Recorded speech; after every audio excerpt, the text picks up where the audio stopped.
Hail Mary, full of grace, the Lord is with thee. Blessed art thou among women, and blessed is the fruit of thy womb, Jesus. Holy Mary, Mother of God, pray for us sinners now and at the hour of our death. Amen. Notre Dame, our mother. Pray for us!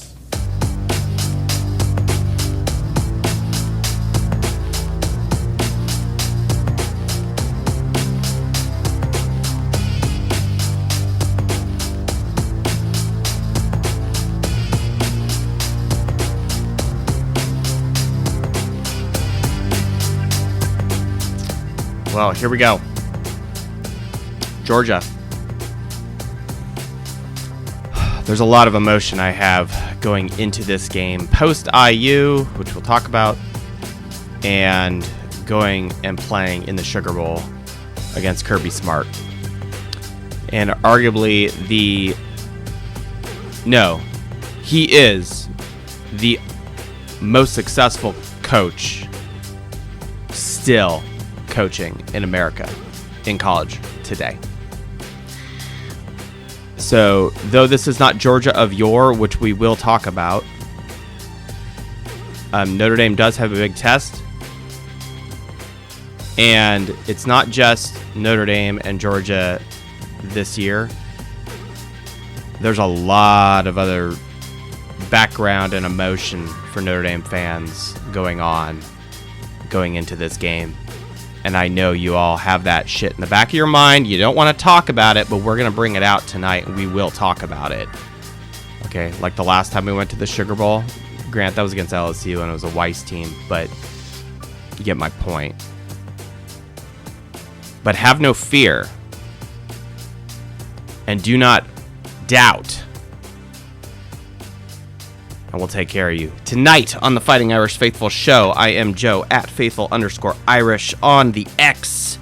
Glad I am part of you this second to last day of the year on the 30th of December, a Monday. Not normally our thing, but no, we're not going to do a show on New Year's Eve night. Y'all should be with your family, loved ones, or out at a club, like what this song kind of implies. So anyway, glad you all are with us. We are going to do a recap first of Notre Dame versus IU. I did not do a post-game show. That was because of illness and fatigue that took me over. I do not know it is a result of going to the IU game or not.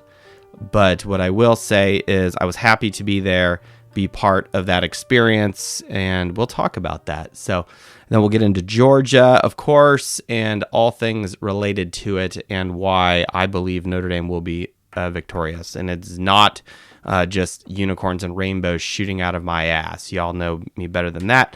So first Scotch, and then we'll get to spreadsheets. So thank you so much. We got Mac, who has requested to speak. He probably wants to get his 2 cents in to talk about punting before he can get back to watching the NFL. So we'll make an exception for you, even though you're on the West Coast, and it's only 7 o'clock over there. But what's up, Mac? Welcome back to the show. How you doing? I'm surviving here. Yeah. Oh, boy. Hey, baby. Sorry, I have a little disaster here. My wife left the room, so we have a disaster. I just, you know what I just wanted to say? Children are welcome on the show, by the way. What was that? Children are welcome on the show. This is... I just wanted to say, my wife, so I made an Irish beef steak. My wife found a marinade. It was really good. It was Irish whiskey, brown sugar, soy sauce, and some pepper and garlic. It was really good. What are you making on New Year's? Are you making what's it called? The crab. Chipino? Are you making chipino? No, we're not doing a chipino. No, we tonight was leftover ham. Tomorrow, what are we having? Ribeye.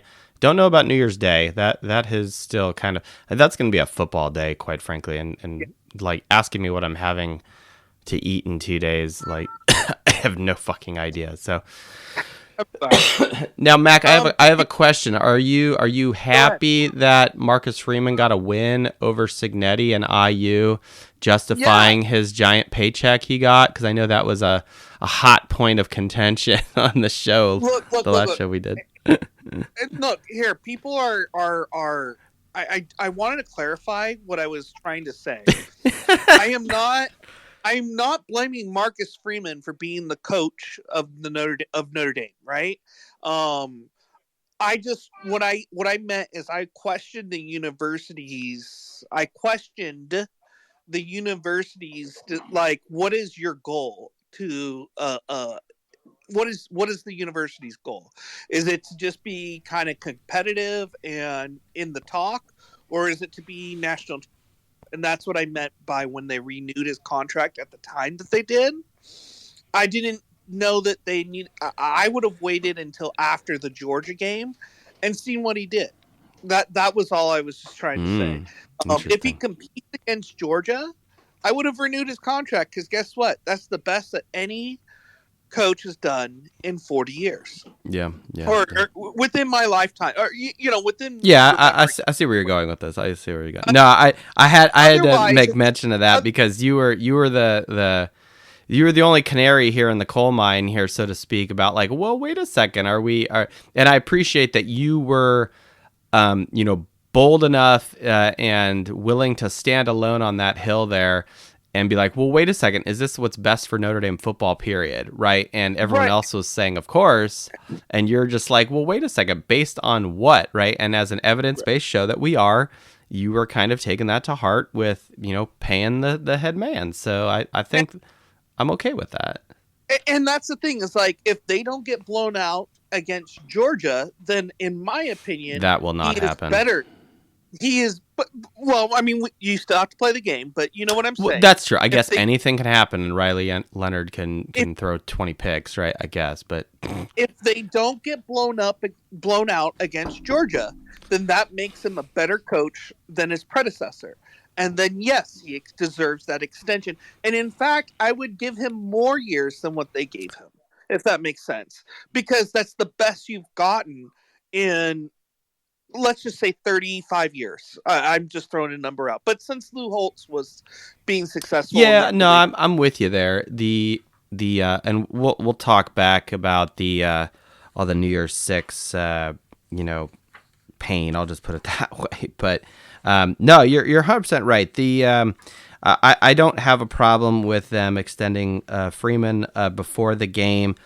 It was great that they did, in my opinion. We had a ton of people. I said you got to support him now, so this is not even an issue. He knows he's got the university's full support, and we saw the result on the field.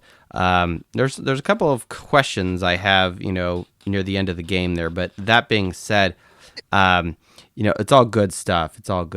So it was a risk because, honestly, I mean, again, like you said, you have to play the game. You do. But, like, what if Notre Dame lost that game against Indiana? Yeah. How would you have felt about upping his contract then? Like, that is a great hypothetical question before we played the game. I refuse to answer that now that we played the game and we beat the snot out of IU. My blood pressure did not rise one iota until after we scored our last touchdown, and that's just because of what we're going to talk about here soon. And I see my my buddy Luis here, who was sitting next to me, and then he abandoned me to go sit next to Dr. Abby, which that's okay because she's better looking than I am anyway. So and that was my only thing, is you haven't played these games. Like, I don't know. I would have just tapped the brakes. He's not going to leave mid-season in a playoff when he's within the playoffs. Unlike Brian Kelly, where he had nothing to play, he wasn't in the playoffs. So of course he left early. That's all I was trying to say. That was my only point, is I would have liked. I would like to have seen how he did against Indiana, which he did great. Again, he is passing, in my opinion. I don't want anyone to think this. He is passing the test, right? But if the season ends right now, what would you, and if it ended like today, right? Without you don't get the national championship or anything. I give them a B minus. Yeah. Right? Like, is that fair? Like, do you want to continue with a B minus? So if they lose to Georgia handedly, what would he get for the season? A B minus? Is that the type of coach you want? Now, if he No, beats it's Georgia, not going to happen. if he beats Georgia, he's up to an A minus, in my opinion. Oh, sure. You know, I mean, trust me, and we're going to get into that, Mac. That was the only point I wanted to make, and I winning on New Year's Day, which will be the 2nd of January, probably by the time the game's actually over. But at least here in Indiana, I don't know what time zone is New Orleans. Is that Central? Regardless. The point is, I mean, it could go into overtimes. We don't know, but regardless, there's a lot of other things at stake here, in my opinion, beyond just a playoff game, a game against Georgia. You know, like there's a lot of other things, and you know, we as fans can think, you know, and pile everything on like we're making some, you know, garbage smash burger that you see on, you know, on YouTube or something. The team obviously doesn't think that. The team is going through practice. They're going through their reads and the progressions, understanding their assignments, etc. We as fans and podcasters do not have to do that. So we can. I just don't want people to think I'm a hater. Yeah, like I'm just too late. Oh. But I'm just trying to think of it sensibly. Like, I wouldn't extend somebody without, you know, like, well, I mean, I already said what I thought. That was it. Like, yeah. It sounds like the Bears organization should hire you, because there is no sense in whatever the hell the Chicago Bears are doing. All right, Mac, we're going to roll. We got a ton of stuff to get through, and I do not want to podcast for 2 hours tonight. One last thing, Joe. God, that was a brutal loss against the Finns. I don't know if you watched it, the Finland game last night. No, I have watched nothing. Seriously, I've been sick the entire time. I've been focusing on podcasting and getting a get family better. well. Get better. And I was talking about World Juniors. No, I know what you're talking about. I just I have no idea. Sorry, cannot relate. We'll get better then. All right, appreciate that. Mac, thank you so much for joining us at Mac_8806. Not a Notre Dame hater, actually a Notre Dame lover per se. We're going to, Luis, hang tight here. I'm going to give my quick recap of the IU game, and then I'll throw it over to you, because I know you got stuff there too, and you can help us segue over to Georgia. You cool? I know you're cool. So, all right, IU. So I was there with my dad. He got here. We drove up day of the game, checked in, hotel. Everything was great. Thank God. You know, I got a rate back in May. We won't tell you what I paid, but it was a steal compared to what I had paid if I had tried to book a room after the game was announced, actually, right? So, note to self, everybody, you know, do that, right? Free travel advice from me to you. But yeah, we grabbed a quick bite to eat, made our way over to campus, parked on someone's lawn, and then I carried a case of beer halfway across campus to get to our people who were tailgating. We were met by Luis. I saw Adam there, Dr. Abby, Jay. No, Jay is in Texas. Jason, Nolan. Let's see. We already mentioned Dr. Abby. Big Al, of course. Big Al's brother, I think. Uncle Buck. What a dope name. I'm sorry if your name's Uncle Buck. Let's see. Who else was there? Brandon Fry had come up from Georgia. I think that was pretty much it. Let's see. No, the Tim Flynn. We were hanging with him too. Really, really great to see our friends, you know, and you know, people dropping pins and helping us find them. So that was a lot of fun. Here's the thing: the pre-game festivities in the stadium were fantastic. The light show, pyrotechnics, whatever, you know, jumbotron, all that.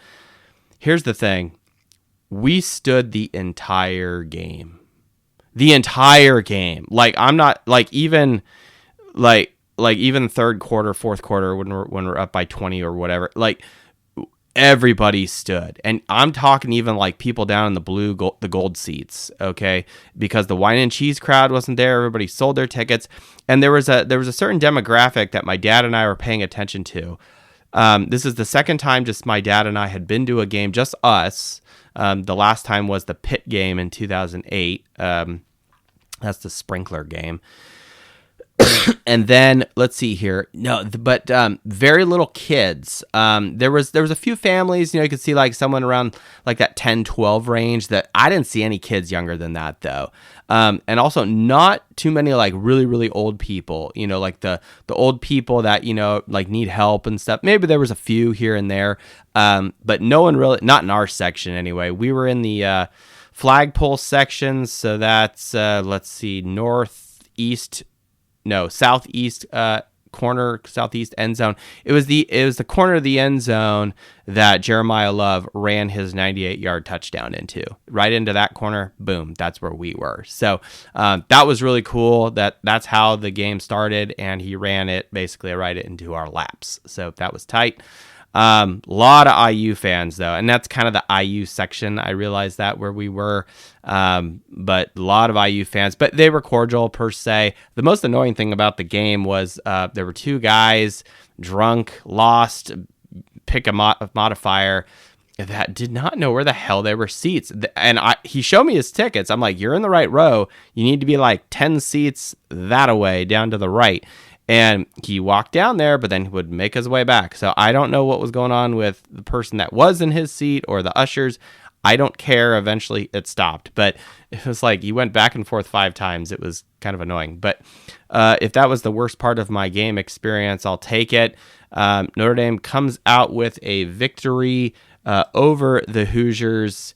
We'll hold off on some of the statistics right now. We'll go straight to Luis here. Let me invite you to speak, brother, here as speaker, and we'll get you on here and your reaction. One thing that was cool, if anyone saw this posted on X, is I got one of the Notre Dame chains from Luis. He had one. He gave it to me. That was very kind of you, Luis. So thank you. Hop on when you can. I don't know what happened. I'm ready to go, my boy. I'm ready to go. There you are, man. What's up, Luis? Welcome back to the Fighting Irish Faithful Show, and welcome home. Man, my friend, just I just want to tell you, it was a pleasure hanging out with you, my boy. It was really great with everybody, hospitality, their kindness, Dr. Abby, her dad, JTL, all you guys. It was an awesome time. Like me and my son had a moment where I forget her name. She actually recorded when we started chanting We Want Georgia. Yeah, We Want Georgia. And, yeah, she actually she recorded me and my son, and it was so crazy when she sent it to me because it was a trip that me and my son needed to have together as father and son. And that's awesome. When I saw you and your dad, and I saw everybody with their parents, and it's like, you're that next generation. You know what I mean? Yeah. And my son is starting off his own. We kind of on the way back. We're like, Dad, he goes, the guy that you were next to, that was his dad too. I'm like, yeah. He goes, like, everybody, like, there's been a generation of like passing on the torch to your son, you know what I mean? But then you go back with that game with your dad. Yeah. And it was like a surreal moment that you don't embrace it until it's all over because your emotions is everywhere. Yeah. Well, that's one of the things that on the plane ride back, me and my son were having a moment, and he's like, Dad, he goes, do you ever think we'll have that moment together? And I said, why would we not? Yeah, why would you not? You know? Yeah. Why would you not? Like, why can't we? Like, everything's possible. It's just up to you and later on in life and how we go about it. We're gonna pick them. They're not gonna be all the time. But I will like say this, like once you decided what school you're gonna go to or the Army, I'm going to be going more often. It was just a surreal moment. We got back so hyped. We got back. Our voices were gone. Everything was crazy. But it was just exciting. Like, dude, I got to watch a game with you all the time. I love your personality. I love your humor. I loved everything about you, my boy. Like, it was hella cool. And it was a surreal moment, bro, because for me, it was my first time ever at Notre Dame. And being around everybody that has really embraced my personality was really awesome because I didn't know what to expect. I mean, as you saw, I got into it with a couple of our own fans because like it was 52 seconds left, and how can you not start chanting "We want Georgia"? Like, and it's like, yeah, you're not ready for this type of fan. You know what I mean? But other No. than that, it was awesome. It was just extreme. It was off the roof. I can't, bro. Honestly, I'm more amazed of you as a person, your father, your brother. Like, now that I know your brother, you guys are all down to earth individuals that I could honestly tell you, like, I can Thank you. relate to in a different level. But now, said that, done, I mean, and we we have sound all experienced that. impressive and mighty here on the podcast, and we carry that mindset into when we go to watch a game, you know what I mean? But like at the same time, like when I'm at the game, I'm there to be a fan, you know what I'm saying? Like I'm not there doing my spreadsheet analytical, stuff, right? Like the show is different because I'm trying to I have a message and I'm trying to break things down so people can see things the way I see them here in Microsoft Excel format. But when I'm in the stands, with everybody else, hey, I'm there to be a loud mouth too. Yeah, and it was funny because when those guys kept on walking by, you're like, next time come back with a hot dog and a Yeah. Coke.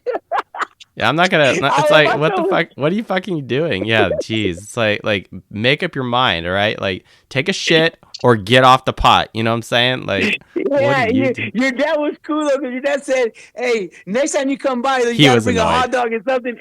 And my son was like, "Oh yeah, and some nachos too, and some nachos." Yeah.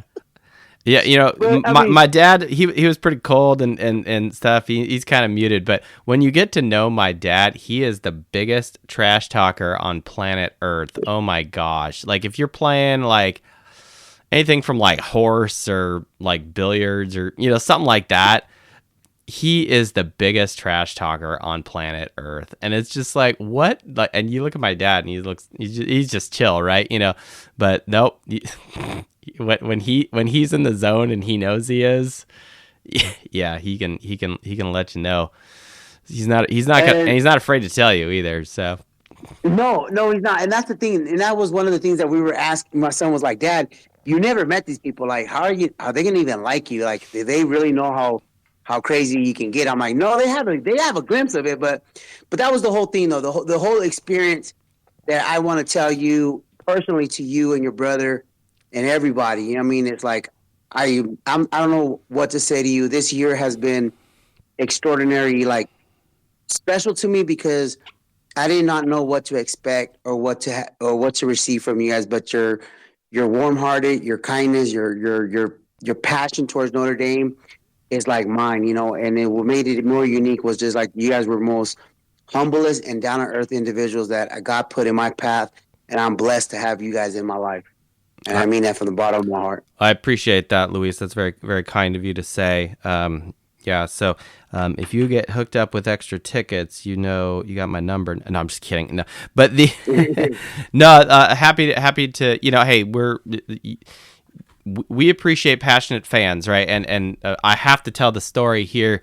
Our friend Luis here, the front man of the show, was doing no harm at all to his reputation and his attitude, his moxie, and his passion, because it's like mid-game and it's like a TV timeout or whatever, and you're on like a Twitter space or something, and there's SEC people that you're arguing with live, and then you just start going off and like you basically start speaking Spanish, I think, and I think we're yelling at them now.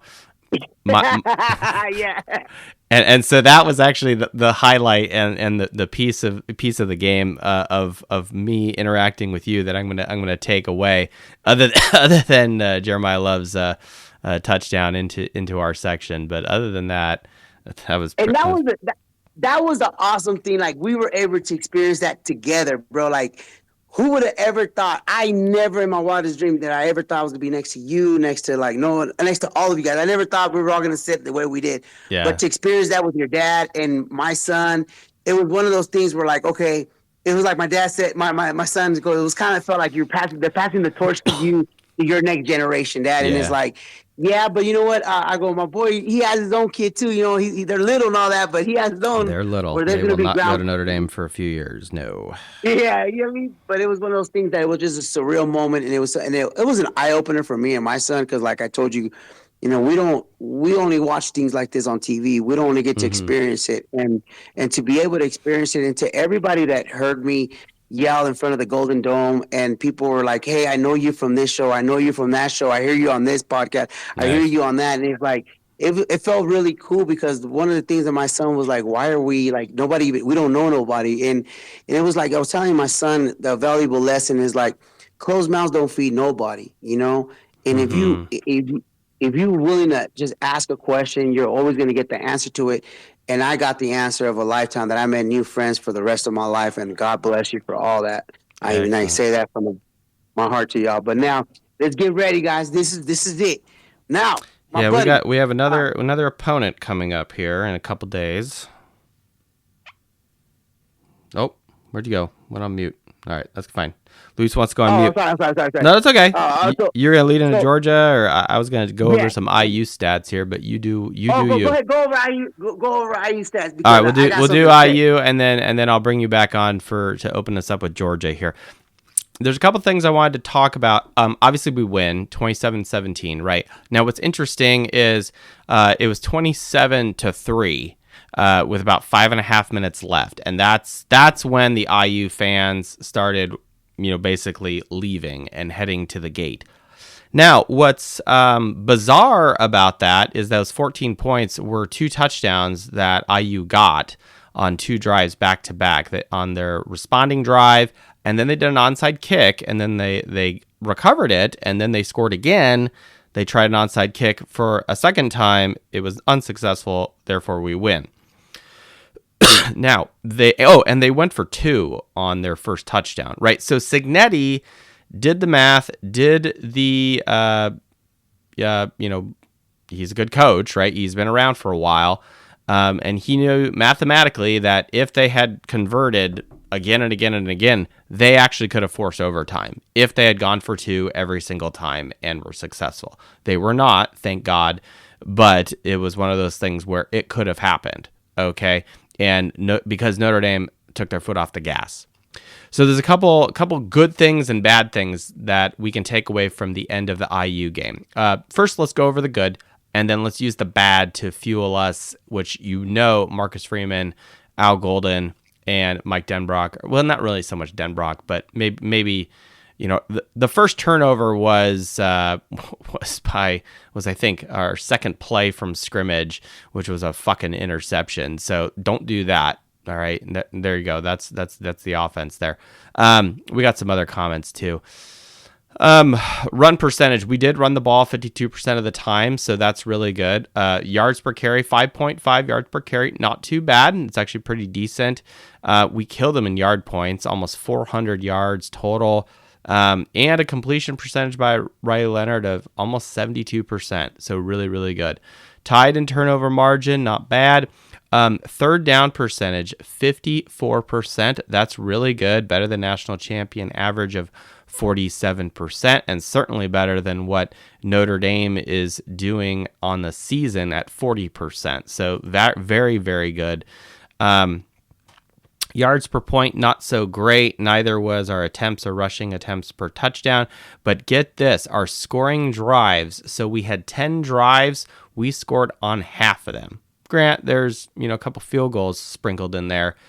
But for 10 drives to score on half of them, you're doing well. And to hold IU, a team that had a huge offense, holding them to 27% scoring drive, 33% conversion on third down, having Rourke have a completion percentage under 60%. I mean, that's great. A team that normally put up, gosh, what was their total yardage? Bear with me. A team that was 25th in the country in total yard points of 438 yards, and we limit them to 278. I'm happy. I'm a very happy Fighting Irish faithful. And to win by 10, okay, which was the same margin of victory we had over Texas A&M. So And it could have been bigger, and it should have been bigger. The score probably should have been like 35-3, in my opinion. 35, even up, maybe even you could push 40, because there was a few bonehead situations that happened, or we had to settle for a field goal rather than just there's all sorts of things that we could have done better. Now, here's the things that bother me about this game. So we did have 193 rushing yards. Now, 98 of those is by one play. So you take that away, and we have less than 100 rushing yards. Uh-oh. Exactly. Okay. Now, the completion percentage still says good, all right? And we did have one passing touchdown, so that's good too. So I'm not going to be upset about that.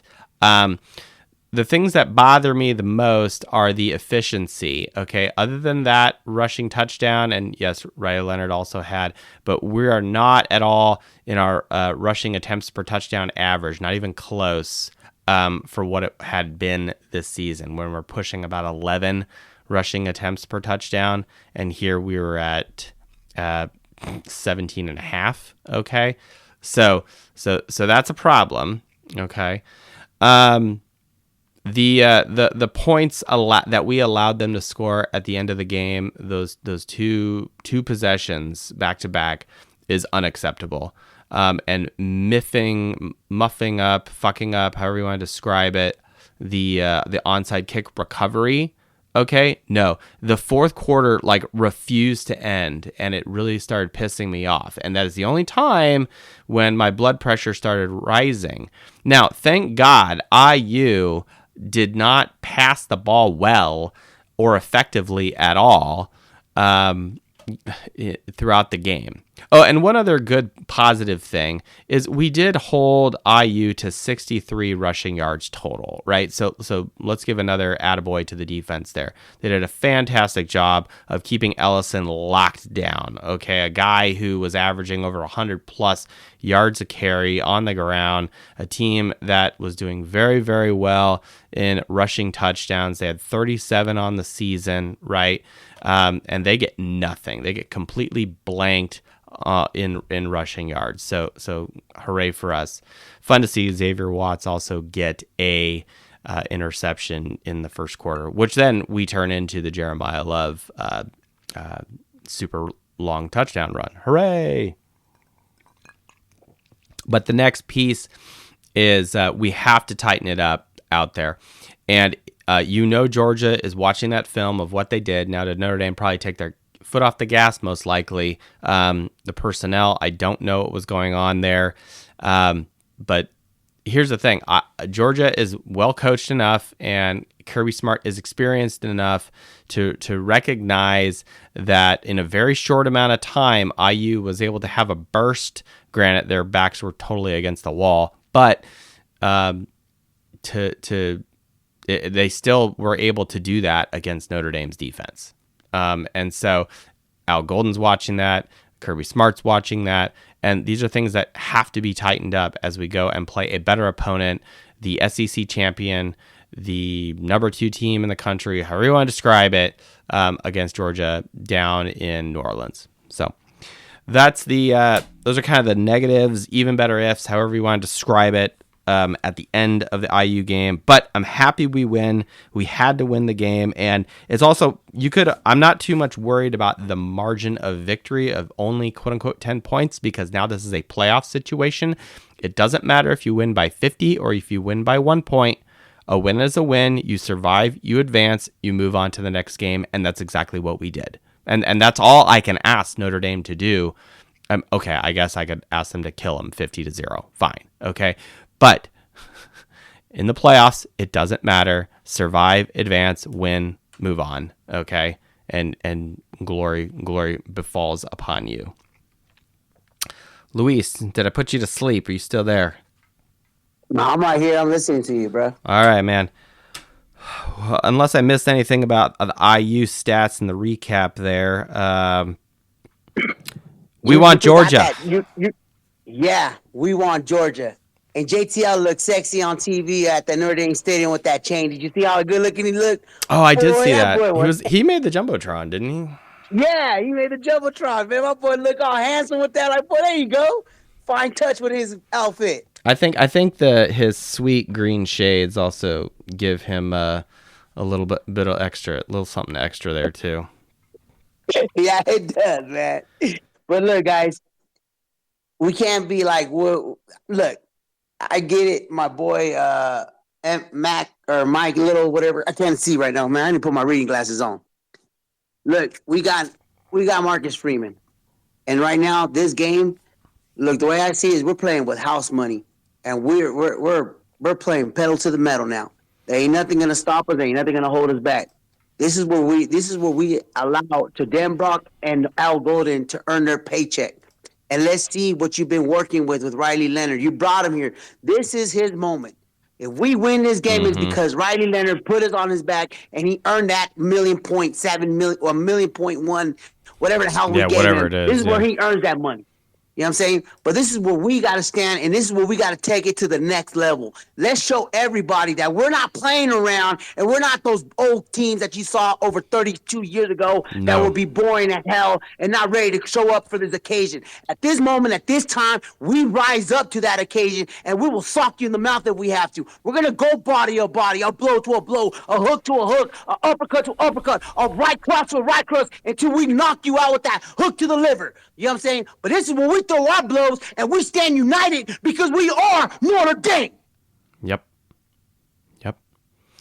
No, I agree. The this next game is very intense for me because I've been on the quest for greatness, and if anyone missed it, we're gonna repost just the single, quote unquote. It was at the end of the IU game or pre-game podcast. I had a little creative license that I threw out there for the last 4 minutes for everyone's listening pleasure. We'll repost it as a single so people don't have to, scroll through YouTube or something. But it was called Hope, and I just redubbed some stuff. But we have lost 10 New Year's Sixes in a row since winning the Cotton Bowl in 1990 after the 1993 season. Okay.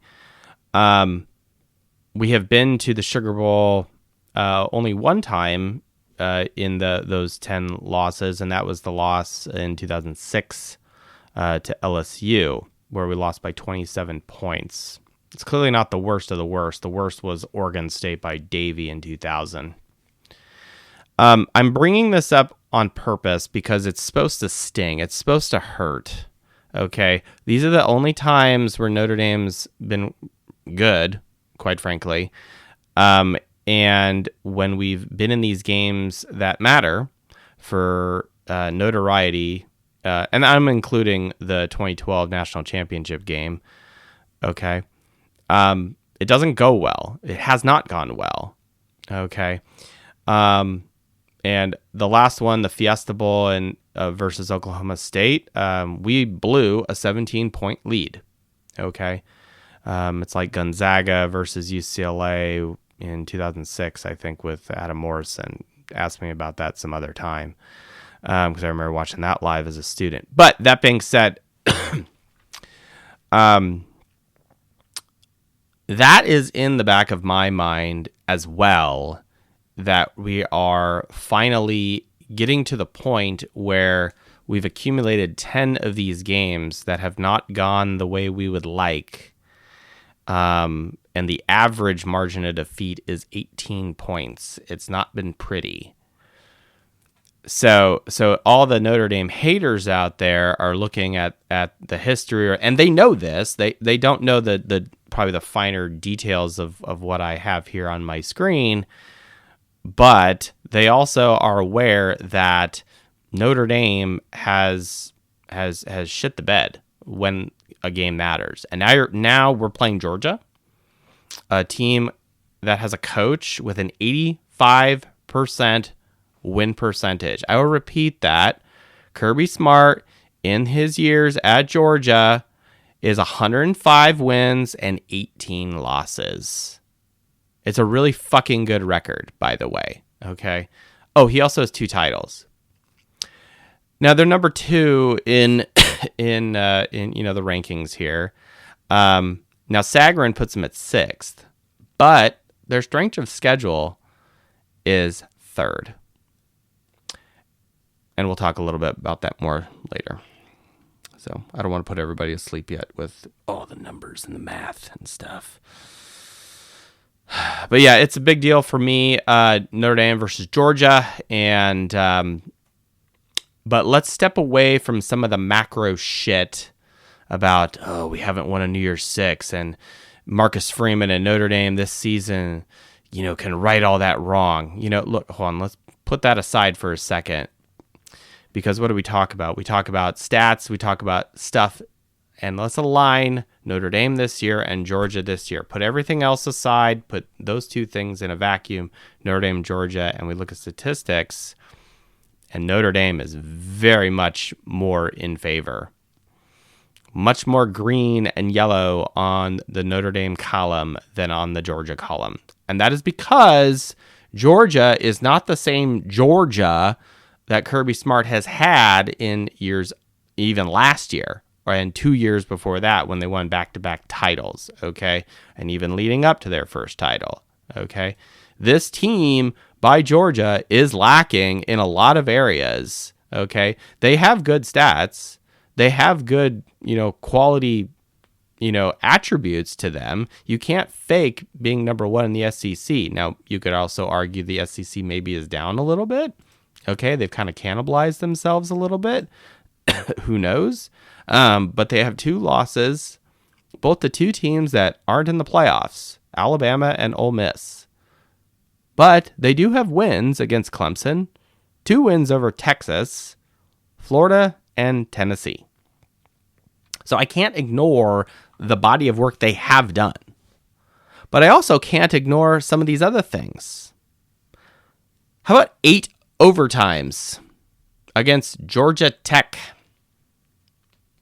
Does anyone remember that craziness? Yeah. How about the fact that they had to squeak by in overtime versus Texas in the SEC championship game? A game that had less than 30 points in it total on both sides? How about the fact that they're running out a quarterback I've never heard of? Gunnar Stockton.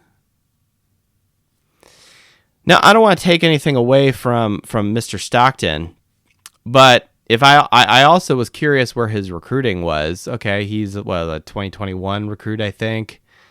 4-star athlete, number 7 quarterback, I think, or of his class. If I did the same analysis for CJ Carr, he's not even better than CJ Carr. CJ Carr is a better quarterback. And I think everyone already knows that. So this would be like putting someone in that's a little less talented than CJ Carr in with basically no experience to play Notre Dame and our secondary. Which, by the way, our passing defense is the 3rd best in the country.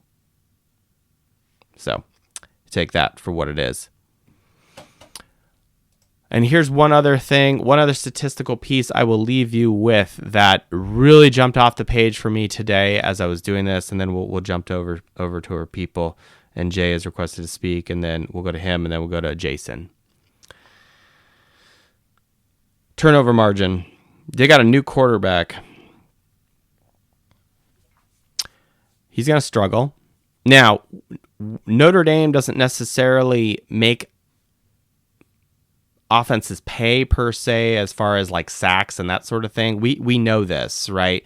That has not been this defense's identity or our badge of honor, however you want to describe it. This is not our flagship MO. It is more of a prevent, Iceman style defense that goes into prevent and just locks you down, around that linebacker area. Okay, we kind of suck everything in there.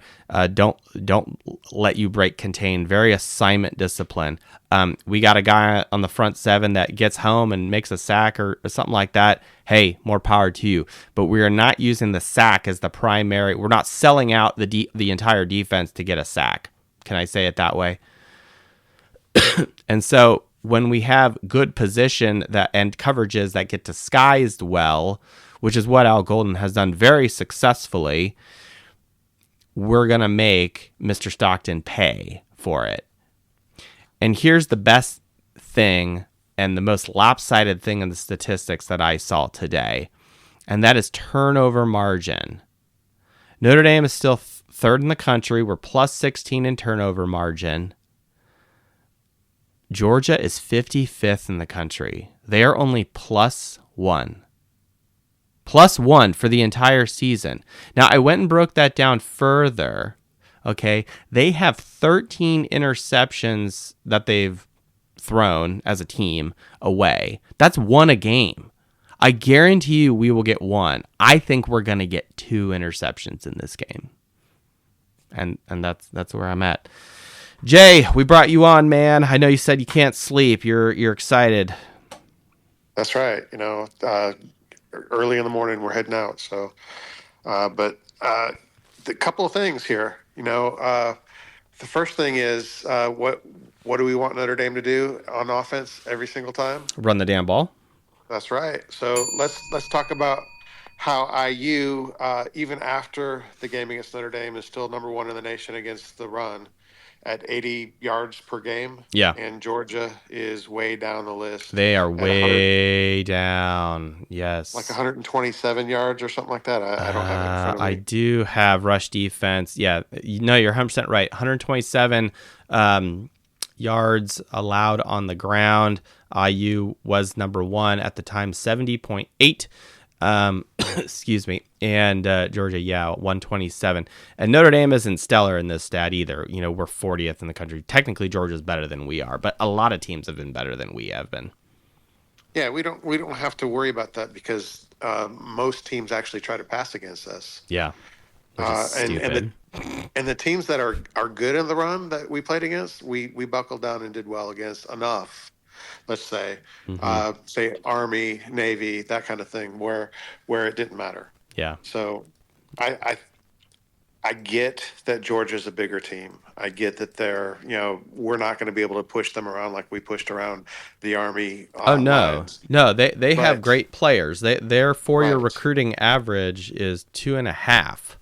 We're 9.3. They have better players. Let's not mince that.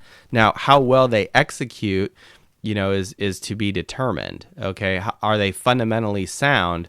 And I don't know how and if the Georgia coaching staff around Kirby Smart, how much that has changed over the last 2-3 years, right, since their last title. I actually don't know the answer to that and didn't go and do that research. But you are right, Jay, when you say that it will not be Notre Dame's ability to quote unquote push Georgia around. Again, it will not be the same. But I do not think that the disparity from 9.3 down to 2.5 is going to be awful. Yeah, I agree. I think it's going to be a close game. I think it's going to be the closest game that Notre Dame has played this season, outside of NIU, which, by the way, NIU has a better run defense than Georgia as well. But I think, it's going to be a close game, and I think we're going to pull it out. I think we're going to pull it out by a touchdown. I don't care what anybody else says as far as being a 1.5 or 2 point favorite. I think they win, and I think they win on the defense. I 100% agree with you that not 1 but 2 turnovers. Yeah, I think so. The defense will win this game. It is possible the offense gets to some crazy place. I don't know if Georgia's defense is going to afford us to do that. Their rushing defense is pretty good. Their scoring defense is all right, though, but they're 20th in the country. We're third, okay? Now they're 20th in the country with a strength of schedule. So here's the deal. This is like taking... It's not nearly as bad, right? And I didn't do the like percentage of their opponents versus Notre Dame's opponents because I knew that Georgia would win per se. But what I will say is this, the statistics and the numbers are not a dominant. This is not a dominating Georgia team. If I compare Notre Dame to national champions, and I look at Notre Dame's statistics where relative to the national champion, right? And Notre Dame is got a lot of green here. Green on the spreadsheet means that you're exceeding the average of the national champion over the last 10 years. Georgia's only got 4 green columns, okay? And that's red zone, touchdown defense, tackles for loss per game, red zone scoring percentage, and passing offense. Now, the passing offense I'm throwing out because the quarterbacks that did that aren't playing, okay? So that's irrelevant now. Now, what that does mean, though, is they probably definitely have better receivers than we do. That's not hard to do. Did IU have better receivers than Notre Dame? Probably not. I don't know. I don't know. Yeah, I mean, and we had a breakout game from one of our receivers during the IU game. So, I mean, you don't know if one of those receivers is going to step up and do the same thing. I think, I mean, I can always believe and be hopeful that we're gonna put it together and someone is gonna find the hot hand. And I have no other choice but to hand the keys to the car to Riley Leonard to smack him on the ass and say, hey, go have a good time, kid, out there in New Orleans, right? And make stuff happen. Here's the thing that bothers me, Jay, and I think a lot of other people may feel this way as well. Notre Dame hasn't. You thought that. You said something earlier about you think this is going to be a close game, right? Yep, it's definitely going to be a close game. Okay. 7 points or less. Yep. Okay. What makes me concerned of a fan right now is if Notre Dame gets behind and now we have a 2-minute situation and now we have to have Riley Leonard mount a comeback in that kind of 2-minute drill situation. He has not proved to us and does not have a lot of demonstrated. That doesn't mean he can't put a drive together in 2 minutes, but like when it quote unquote matters, nothing jumps off the page that says, oh yeah, he's done this before, or in a must-win, scoring situation, move the chains, 60, 70 yards down, so we can score. That's the one thing that bothers me about this Notre Dame team, this offense. Riley Leonard is the demonstrated ability to command the ball, will the ball down the field. I mean, we saw Curtis Rourke did it pretty well against Notre Dame, when it really, really mattered. So that's the one thing, Jay, that is going to bother me going against Georgia is because people think it's going to be a close game, which I'm not saying anyone's wrong.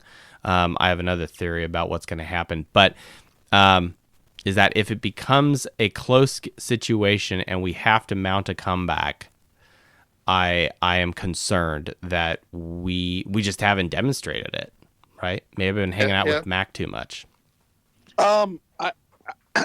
Joe, I know that I know that I'm a pessimist, but they did against Texas A&M. That was kind of a late drive that they took to go ahead, and then what was it? It was 4 minutes and change left when they were down by 3. They went down and scored, and then got the turnover, and then kicked a field goal to win by 10. So I mean, that was kind of a late drive. No, but I hear what you're saying. I'm saying though, like where it's like and I don't know what the play breakdown of that particular drive in College Station was, but we had the lead at that time already. We were not playing behind. Can I say it that way? Oh, I thought they were. I'm sorry. No, not at the end of the game. No. So, Jay, what else do you have to say about Georgia? I'm obviously you're going down to the game with the misses, Right. so you're excited for that. Yep. I'm excited. I think we'll come away with the win. Like I said, I think it'll be close. And all I'm going to do is whisper in Jeter's ear that it's just an extra point, not a field goal, to win the game. Yeah. Hey, and at least we're playing in the dome, right? So it's not. There may be some other weird air currents and humidity down there in the bayou there. I'm not sure what goes on there. But it's a big ass building. I do know that. But didn't they put Katrina victims inside of there? I mean, the place is massive. Gosh, it was the shelter for Katrina for sure. My goodness, yeah. So anyway, they're hosting the Super Bowl there too. So the place is going to be all dolled up, right? For I think the people going to this game, the Sugar Bowl, this is like the soft opening for the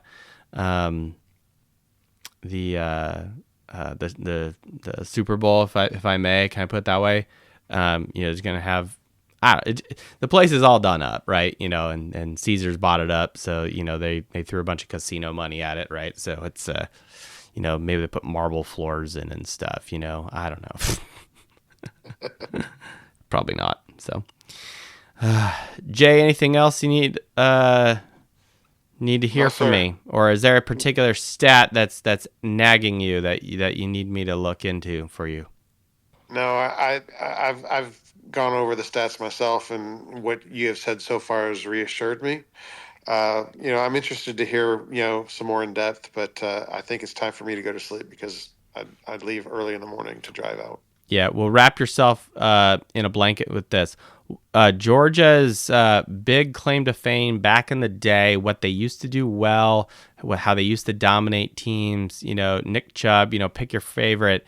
Georgia running back. Georgia used to run the ball really well. They do not run the ball well this year. Nope. In fact, they're quite poor at it. Georgia is 100th in the country in rushing yards. They average 129 rushing yards. Notre Dame has averaged 222. We are 11th in the country in rushing offense, rushing yard points. Now, if I turn that over to rushing touchdowns, we are third in the country. They are 48th. They only have 24 rushing touchdowns. And from a percentage play calling standpoint, we are running the ball 56% of the time. They 45%, which means that this identity of this football team of Georgia is passing. It is not rushing. And now that they have a new quarterback in there, relatively inexperienced guy, and you're gonna throw a lot of weight on him unless they think they're gonna all of a sudden start running the football. But I don't think that's gonna go well for them. So wrap yourself in that, Jay. Tuck yourself in. Georgia cannot run the ball the way they used to. So, music to my ears. Excellent. Have a good night. Drive safe. Yeah. Thanks. All right, we're going to go from Texas and we're going to head north up to Iowa, over to Irish JTL. Jason, we've brought you on to join us on the Fighting Irish Faithful show. Right now, the spread is in favor of Georgia by a point. However, per ESPN Analytics and my favorite, one of my favorite websites, teamrankings.com, is giving Notre Dame a 57% likelihood of victory. So excellent and hooray for Notre Dame there. Jason, are you there? I am here, Joe. What's up, man? Welcome back to the show. I'm not where I want to be, but I'm here.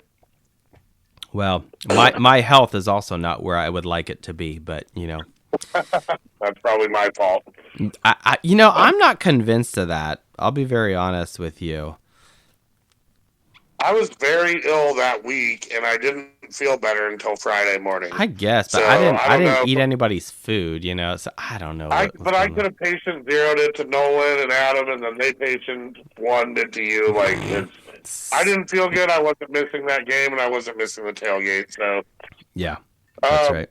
I'm gonna go fast and hard tonight. I do not think it'll be a close game. You think we're gonna win by a lot? I think we win by 17. I think we win by 13, but I want to hear. I like your 17. Okay. Talk dirty to me. Yeah, go. Yeah, we've seen. Not only did they get dominated by Ole Miss and Alabama, 2 3-loss teams. Ooh. They got dominated for a lot of the game against Kentucky and half against UMass, and then Georgia Tech. Wait, they struggled against UMass? They gave up 225 yards on the ground to UMass. What? Yeah, for real. Let me look at the box score here. Keep going. Yeah, 225. I literally glanced over that game. I won't lie. Yeah, and then I think they gave up 255 against Tech the following week in 8 overtimes. That was a home game, too. Yeah, both of them were. Yep. So I think we can run the ball. We're obviously going to stack the box. We're not going to let ETN run. I think we can play the way we've been playing on an island against their receivers. I don't know that their receivers are that much better than ours this year. McConkey's gone. Like, they don't have – we got to stop their tight end. We got to stop the run. But like you said, they try to throw. They've got a backup in now. He's not going to surprise anybody because he's like a third string guy, isn't he? Yeah, we got 80 plays of tape on him. I think I'm not going to do the 2 turnovers. I'm going to say we get 3. I'm going to guarantee a Xavier Watts pick, and then I think we get 2 other ones. Are we gonna have points off turnovers? Yeah, I think so. I don't think they can stop our run. I mean, when I watch, I know Haynes King didn't play against us with Georgia Tech, but when I watch how Milroe and Jackson Dart and Haynes King flustered them with the running quarterback. Yeah. And then they paired that with a lead back. We have 2 backs that are capable of, we have a 1,000-yard rusher and a 750-yard rusher. Paired with that, I don't know. I just don't see Georgia being able to keep it close. I think our defense is just too good, and I think it's going to be the most physical game of the year, period. I don't give their strength of schedule much because, like you said, they have a strong strength of schedule. Great. They got blown out by Ole Miss, 28-10. They let Bama hang 40 on them. Neither of them made the playoffs. They did beat Tennessee, who lost to Arkansas and got blown out by Ohio State. And they beat Texas twice. But in all reality, if they want to say Notre Dame didn't play anybody, neither did fucking Texas. Yeah. Texas didn't beat anybody. They beat A&M. Their best win is A&M. Our best win is probably A&M. So, now it's IU, Texas but yeah. Beating Texas twice is, maybe Texas is fucking mid. Who knows? I don't know. I think I'm very curious about the Texas Arizona State game. I don't hardly know anything about ASU. I do know that they have been the little brother over in the Big 12 and been shocking the shit out of everybody over in that conference, which is kind of fun to see. It also was really fun to see BYU beat up Colorado, but that was something else. I think America won that. Gosh, please. Yeah, that's interesting you say that about Texas. I'm looking at their schedule here. Who did they beat? Yeah, they played a close game against Vandy. They lost to Georgia twice. They almost lost to Vandy. I was pulling for Vandy. Yeah, and then they beat A&M at home, which we did. Shitty Oklahoma team. Yep. They beat Michigan. Oh, look at that. Yeah. So yeah, they definitely look untested. Now hold on. Let me jump over to my favorite website. They're us. Texas. Okay, so this doesn't make sense. Texas.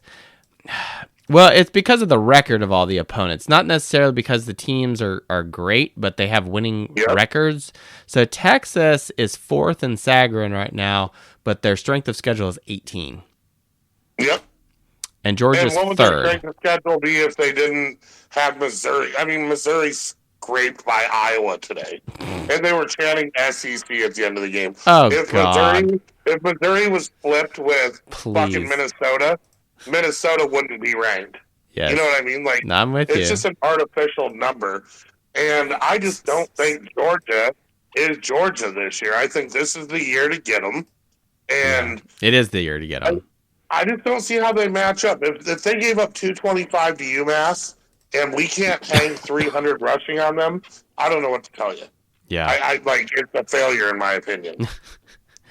I didn't do this. I'm going to see if I can do this on the fly with you. No, this isn't going to work well. I might know it. Well, so what I would have loved to have done is a side by side comparison, because I've got Georgia right in the stats of champions, right. I go back to Ohio State in 2014 all the way up to Michigan last year as the present, right. So those are the 10 schools, programs, what have you, teams.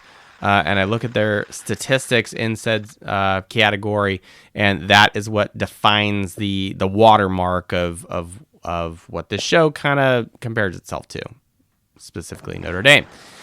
I wanted to, and so Georgia's in there twice, back to back, right? 2021, 2022. But even if we looked at Georgia, say 2017, right? A close loss to Bama, right? Stuff like that. I think you would be remiss to that there's been some good Kirby Smart Georgia teams that have gotten really close.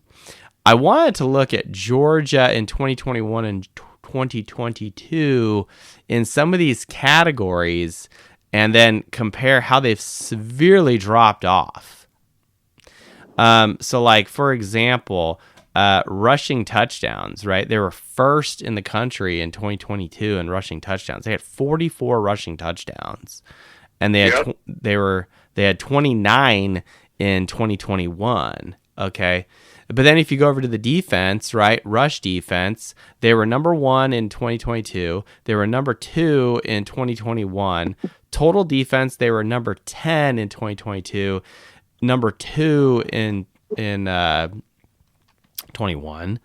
And then total touchdowns, and the most important stat, right? They were 2nd in 2022, and they were 5th in 2021. So then you compare that to where they are now, 2022 head to head. All right, their total touchdowns 32nd in the country, scoring defense 20th in the country, scoring offense 29th in the country. Like, they haven't even cracked top 25. Right. Okay, and then the only time they actually do that is passing touchdowns. Well, that's not, Mr. Stockton here who's doing that, okay? Sounds like he should be serving me. Look at a lot of those passing touchdowns too. A lot of those came against prevent defense against Alabama. One of them came against Ole Miss. I would say 2 or 3 came against Bama. Bama hung 40 on them. So there were three, like we were talking about earlier, comeback touchdowns. And they had one against Ole Miss. Ole Miss was dominating that game 28-3. UMass was just bullying them in the first half, and they had to open up the passing game and just expose UMass's secondary. And then they got 8 overtimes against Georgia Tech. And, so they're not the Georgia of 2 years ago. No, not even close. Bama is not the Bama. And no. Ole Miss is not, nobody is who they were 2 years ago because NIL has leveled everything. Yes. And Georgia just is not as physical and as good up front as they think they are, as they believe that they are. And they still have great athletes. You would see more points. They'd be pinging on the spreadsheet here, and they're not. Yeah, they're not. They're not. And they're not defensively. No. I mean, you can say what you want about us losing to NIU. We wouldn't give up 225 yards running to fucking UMass. There's no No. way. No.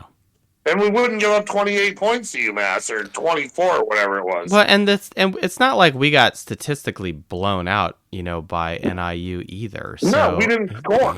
Yeah, we actually had the lead, and then we threw a really bad ball that was completely unnecessary. 3 field goals. Yeah, it was awful.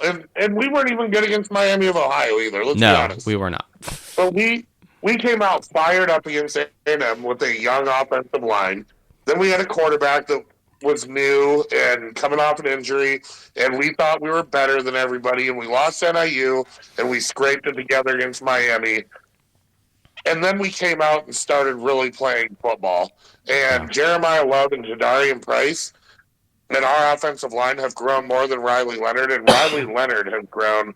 And I have confidence that he could hit a face-on seam in a 2-minute drill if he had to. I really hope so, because his ability to now be a lot more precise with the football passing, his completion percentage is getting better every single week. He's up to what, like 68%?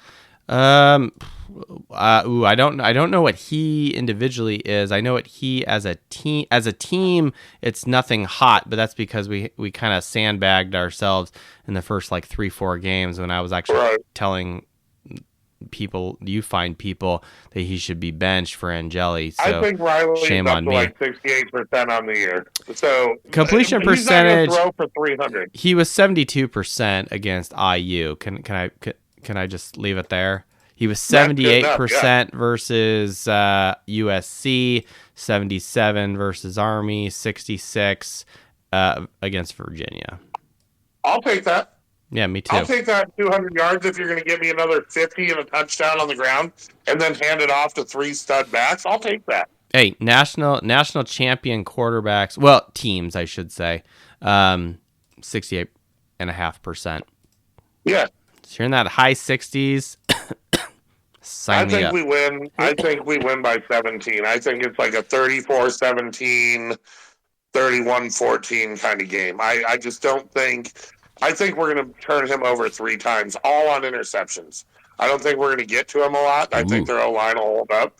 But I think we're going to stack the box, stop the run. Watts will get a pick. I'm going to call Watts getting a pick, Osbury getting a pick, and then either Leonard Moore or Christian Gray. Ooh, I love it. That's how I see it going. I wish I was there. I kind of got my wife kind of steamrolled me, and I didn't get it. So I understand. She didn't want to pay for flights, and she didn't want to drive 14 hours. I wanted to drive. I understand. I don't. I'm so mad, but that's what it is. Well, look, if she ain't happy, you ain't happy. You know what I'm saying? Well, Maybe. She's happy, and I still ain't happy, so I don't know. But yeah, I get it. Well, hopefully, it's all just you gotta take her to Florida or something next. You know what I'm saying? I'm going to Atlanta. If we win, I'm going to Atlanta. Atlanta. Okay, there you go. That's good. If we go to the Natty, I'm going to Atlanta. I'm driving. I don't care. I'm tailgating. I'll go by myself. When she backed out, I couldn't get somebody else to split the 2,400 with me, so I tried. Yeah, I hear you. Well, I appreciate your positivity and really appreciate the analytics with Georgia's opponents. I did not go through that. I did my normal thing, and I was kind of just keying in on who the quarterback was going to be because we all knew that was a big question that they have to answer. So hopefully that is helpful. So Jason at IrishJTL on the X, thank you so much for your insights on the show tonight. We brought a new person on here, Darian K. You are invited to join us, and welcome to the Fighting Irish Faithful Show, sir. Darian, it says you're speaker. You there? BK.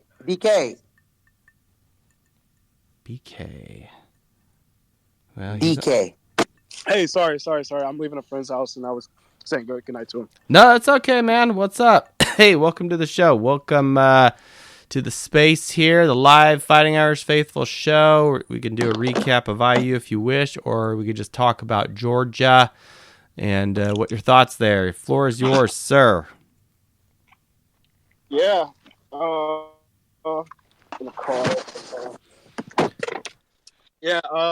really excited. Looks like Rocco's going to play, which is good news. I don't know if anybody has any update on KVA and what that looks like. As far as, the Indiana matchup, we talked about it so much. Great game. I think one thing that is like a lot of people keep talking about that I don't agree with the Indiana matchup is, hey, look, that we didn't really produce in the run game outside of the 98-yard touchdown. I think if you go back and you look at a lot of the plays, it was a very, very vanilla play calling. I think once we got up, you could see like Denbrock just kind of being vanilla. I feel like if Riley Leonard would have kept the ball a few more times, the run game would have opened up more. I think a lot of it was like, hey, look, like they felt very comfortable, and they didn't want to use Riley Leonard a lot in the run game because I think they felt Yeah, you didn't have to, right? Yeah. Exactly. You're already moving the ball. Look at the scoreboard. We're expanding our lead, right? Yeah, we don't need to start, doing, crazy fucking plays, potentially getting him injured, right? Like there's really no doubt, right? Yeah, and so that's why I'm not really worried because I know not just some fans, but analysts was like, well, outside of the 98 run, like Notre Dame didn't really do much in the run game. And I'm like, well, use some context. Look at the play calling. Look at how we ran the same 0-1 trap, the same zone run play over and over. It seemed like so. Of course, it got stuffed a few times. Of course, it got stopped. Because it was vanilla and because we could be vanilla, which is a good thing. Even kind of the same thing. It's also my favorite flavor of ice cream, but that's Hey, Darian, just so you know, KVA was full go at practice, brace on his knee, but took all the second team reps where he's been. So yeah, I recall reading something that he was full go. Nice, but even like Al Golden said at the end of the game, as far as defense goes, he wasn't worried about it because he wasn't trying to show Georgia anything. And I think you're going to see a lot more variety going into this Georgia game from Mike Denbrock. So I'm not too worried. Obviously, as a Notre Dame fan, I'm nervous about the game, not from a standpoint of the coaching staff, or it's just pure nerves because I'm excited. I'm excited to see what we do, how we perform. This is honestly a stepping stone for this program as far as recruit goes and so many different aspects. Just a national-wide media attention. I don't know. I'm excited. I'm pumped up. I'm excited. I think we match up pretty well against Georgia. I don't think those receivers can separate that well. And I know a lot of Georgia fans talk about talent. I know they talk about a lot of different things. But again, when you Gunner came in the second half of the game. Yeah, he played pretty decent, but when he was under pressure, he didn't do too well. So it's a lot of different varieties that go on into a game, and when you're coming off where a team could prepare for you a little bit more, we could look at the high school tape. Marcus Freeman could go back and look at some of his high school film. He could look at the game from Texas. I know it's not too much film, but you can look and see what he does well and where he struggles at. And I think this team is going to be prepared. If you look at when Texas played man against him, he struggled as well. Texas played a lot of zone against him. I think that favored him. Not having to make as many tight window throws. I didn't see too many tight window throws that he had to make. They just sat in a zone and he made the throws that he had to make. Now, I'm not going to sit here and say it's not going to be easy. I do think I know somebody was saying that they're below the box. That is one thing that does worry me. Georgia hasn't ran the ball good, but I do think our run defense at times has been gashable. Oh, so sure. I do think that's sure. That's one area we really have to focus on. It's just, hey, loading the box, stopping the run, trusting our guys on the island. But a lot of also the run defense, a reason why, it's not even that we give up so many yards on our run defense. It's just, our linebackers are very aggressive, and that's the style we play with. So you die by that. Our sometimes. linebackers is the heart and soul and depth of our defense. Exactly. So it might be a big run here or there, but so that's the only thing that worries me. And then obviously, Riley Leonard just hanging on to the ball, and the offensive line got to show up. I think this is going to be the best pass. I don't know. Is this pass rush better than Texas A&M? I mean, most teams are better than Notre Dame, side by side comparison with respect to, sacks and that sort of thing, right? Because that's just not how this defense is built, right? And now we got Riley Mills out, which is unfortunate. But the point is, like, I'm not too worried about our ability to sack Stockton. Can I put it that way? I'm more interested and excited of knowing that we have an excellent defensive secondary, excellent linebackers that are very assignment driven, and that their wizard defensive coach, Mr. Al Golden, can make a former Heisman Trophy winning quarterback, i.e. Caleb Williams, look fucking stupid in Notre Dame Stadium. Because that's exactly what they did last year, okay? We embarrassed Caleb Williams, made him throw multiple interceptions by disguising coverages with a very pro-style defense with a secondary that has done this many, many times before. And you think that this younger quarterback has seen that before? He hasn't. So he doesn't... they'll go through some film with the poor guy, obviously, and I think Kirby Smart and his staff is going to do the best they can to. But when you're in there and you're looking down and you see Xavier Watts, he may come out out of nowhere and take the ball away from you. And according to Irish JTL, he's going to get an interception, and I hope he's 100% right.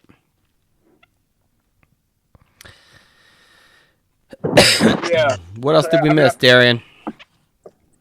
Say again? What else did we miss? No, I think you hit it spot on. I think I'm just excited for all these guys, man. I think I'm excited for Riley Leonard too. I think he's going to have a very successful day on the ground. So I just want to see how we utilize that more. Utilize him and we'll play like really kind of give it that full scope of work, get him a workload, running the ball as well. Look, everything's on the line right here. It's the playoffs. It's a must-win game. It is a must-win game. So you got to utilize Riley Leonard in every way, in every aspect possible. Yeah, it's not just not just real quick, and I'll throw it back to you. It's not just a must-win game about keeping the season alive. Obviously, I mean that's a given, right? You win this game, boom, you punch your ticket to go down to Miami, right? You got to take care of things in New Orleans first, okay? This is to overcome a lot of demons in Notre Dame's past, this game, okay? And that's not on this team. Like, it's not like they are the ones that just have that, like it's going on, and they have the ability to right that wrong that has been so wrong for 30 years, okay?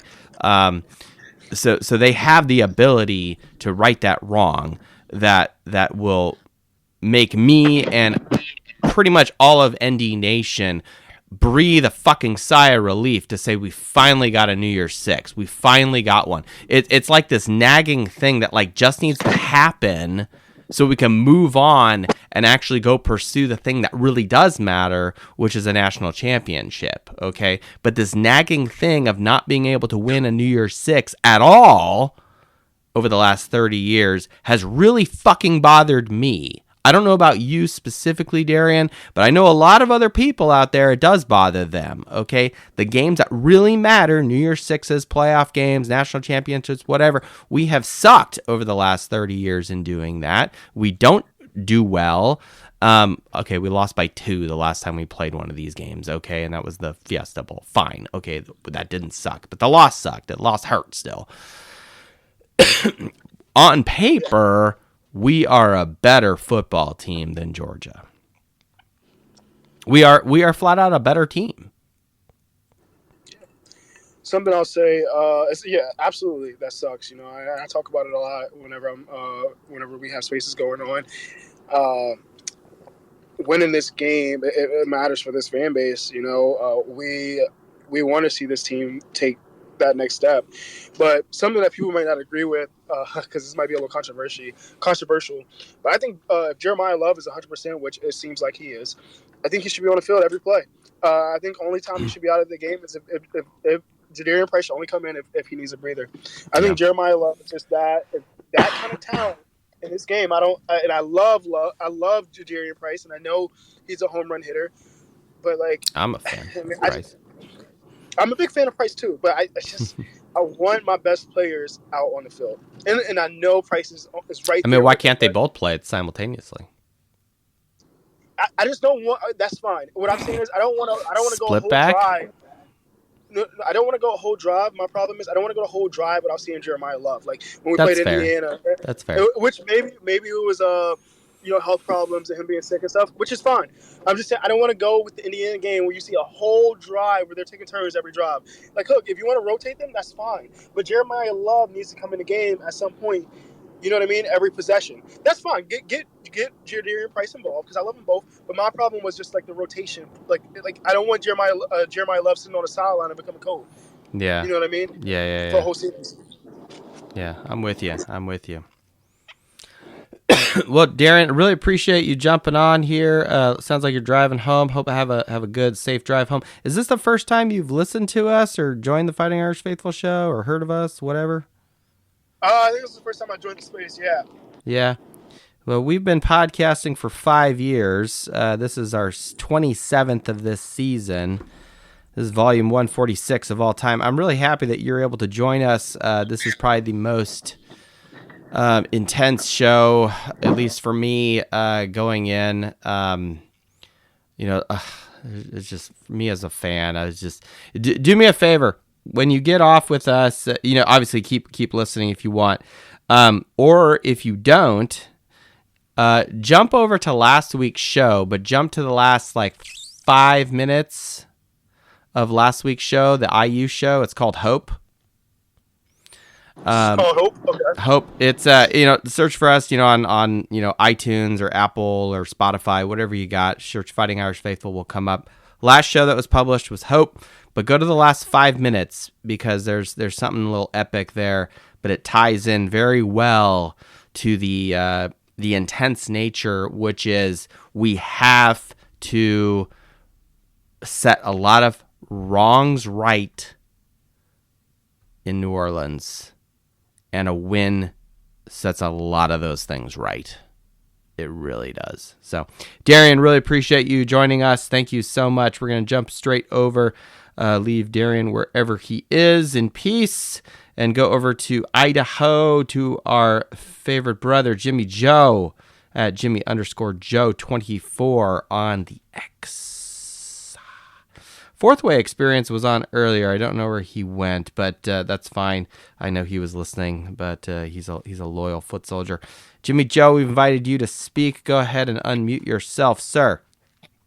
Hello, Mr. Irishman. How are you doing? Hi, Jimmy Joe. Welcome back to the podcast. Thanks so much for hanging on there. You sound like you were sick. Did you get sick while you were in that cold weather in South Bend? I don't know what exactly it was. If it was from Irish JTL or sharing a swig of Weller from somebody, who knows? Couldn't resist. Wouldn't that alcohol kill the bugs? The alcohol would kill the bugs. See, that's what I thought, right? Adam, did you get sick too? I don't know. There's Jason. I don't know. Jason, was it the Weller? It was the Weller. I shared this in my bar. It got left in the back of my truck. It's down here right now. Oh my gosh! Yeah, I know. Best burbon money, for the price you get. It was smooth. I've never had anything like it. You've never had Weller before? Weller is I've not. Side bourbon whiskey discussion here. So Weller is from Buffalo Trace Distillery. It's the same distillery that sells Buffalo Trace, Eagle Rare, and also Blanton's. But Weller is a special line that you get from the Buffalo Trace Distillery in the capital of Kentucky, i.e. Frankfort, and for the price you pay, it is the best bourbon, hands down. Someone else can fight me on that if they want. But this was like I just sent a picture to the space chat because it's literally on my bar shelf. It was in the back of my truck. it's a It's just sitting there. I don't massive. even remember who brought it. I saw this massive thing of Weller. I'm like, and whoever had it, I was like, where'd you get that? And he's like, Ohio. I'm like, good job, Ohio. Win for you. Anyway, sorry about that. But yes, and probably to answer Jimmy Joe's question, the only thing that jumps off the page is potentially taking a swig of the Weller. So that may be it, but again, it's bourbon. I thought it would kill the germs. I don't know. Oh, they don't have the distribution, I think, in Calcutta. Jimmy Joe, I did see Indian whiskey in Costco. Oh, I did not know that. Yeah, where is it? I took a photo of it. I tagged you. You didn't respond. Rampur double cask. Oh. Rampur Indian single malt whiskey, non-chill filtered. Product of India. Okay, did you buy it? No, I was no. That would totally throw off the chi here with what we normally do around Christmas and the game. I can give you my address. You can send me some. I'll send you some. I may have to discuss with the Department of ATF of the federal government before I start shipping liquor around the country. But yeah, I'll get back to you on that one, Jimmy Joe. Okay, I have an observation I'd like to make. Please go ahead. Floor is yours. Okay. One thing that we cannot do, we cannot rely on Mr. Jeremiah Love. Okay. Because we need to just win every play. No big play. We like big plays. I like big plays. But we have to just run the ball more and stop that quarterback, as lousy as he must be.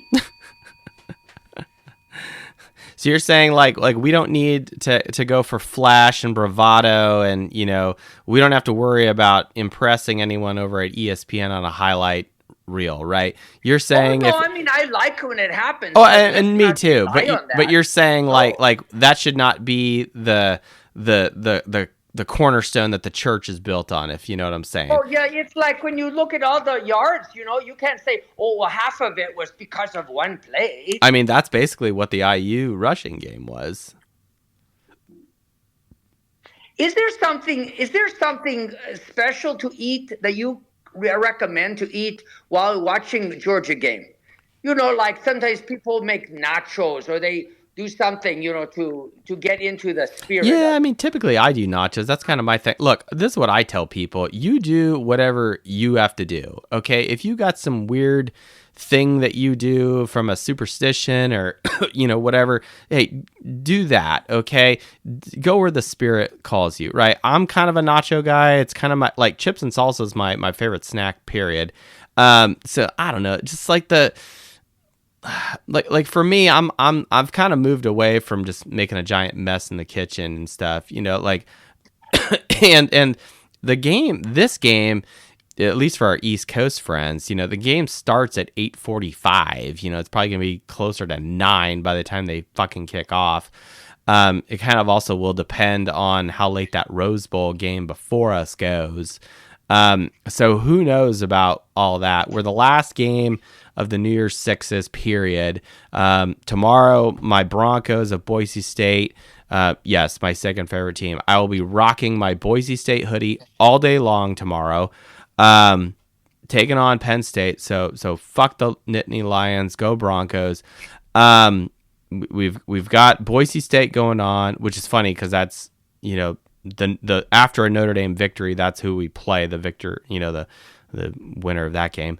Okay. And then you got Texas and Arizona State. They're the early game out there. And then what do you got? Is that the Peach Bowl? That's the Peach Bowl. And then jump over to the Rose Bowl with Oregon and Ohio State.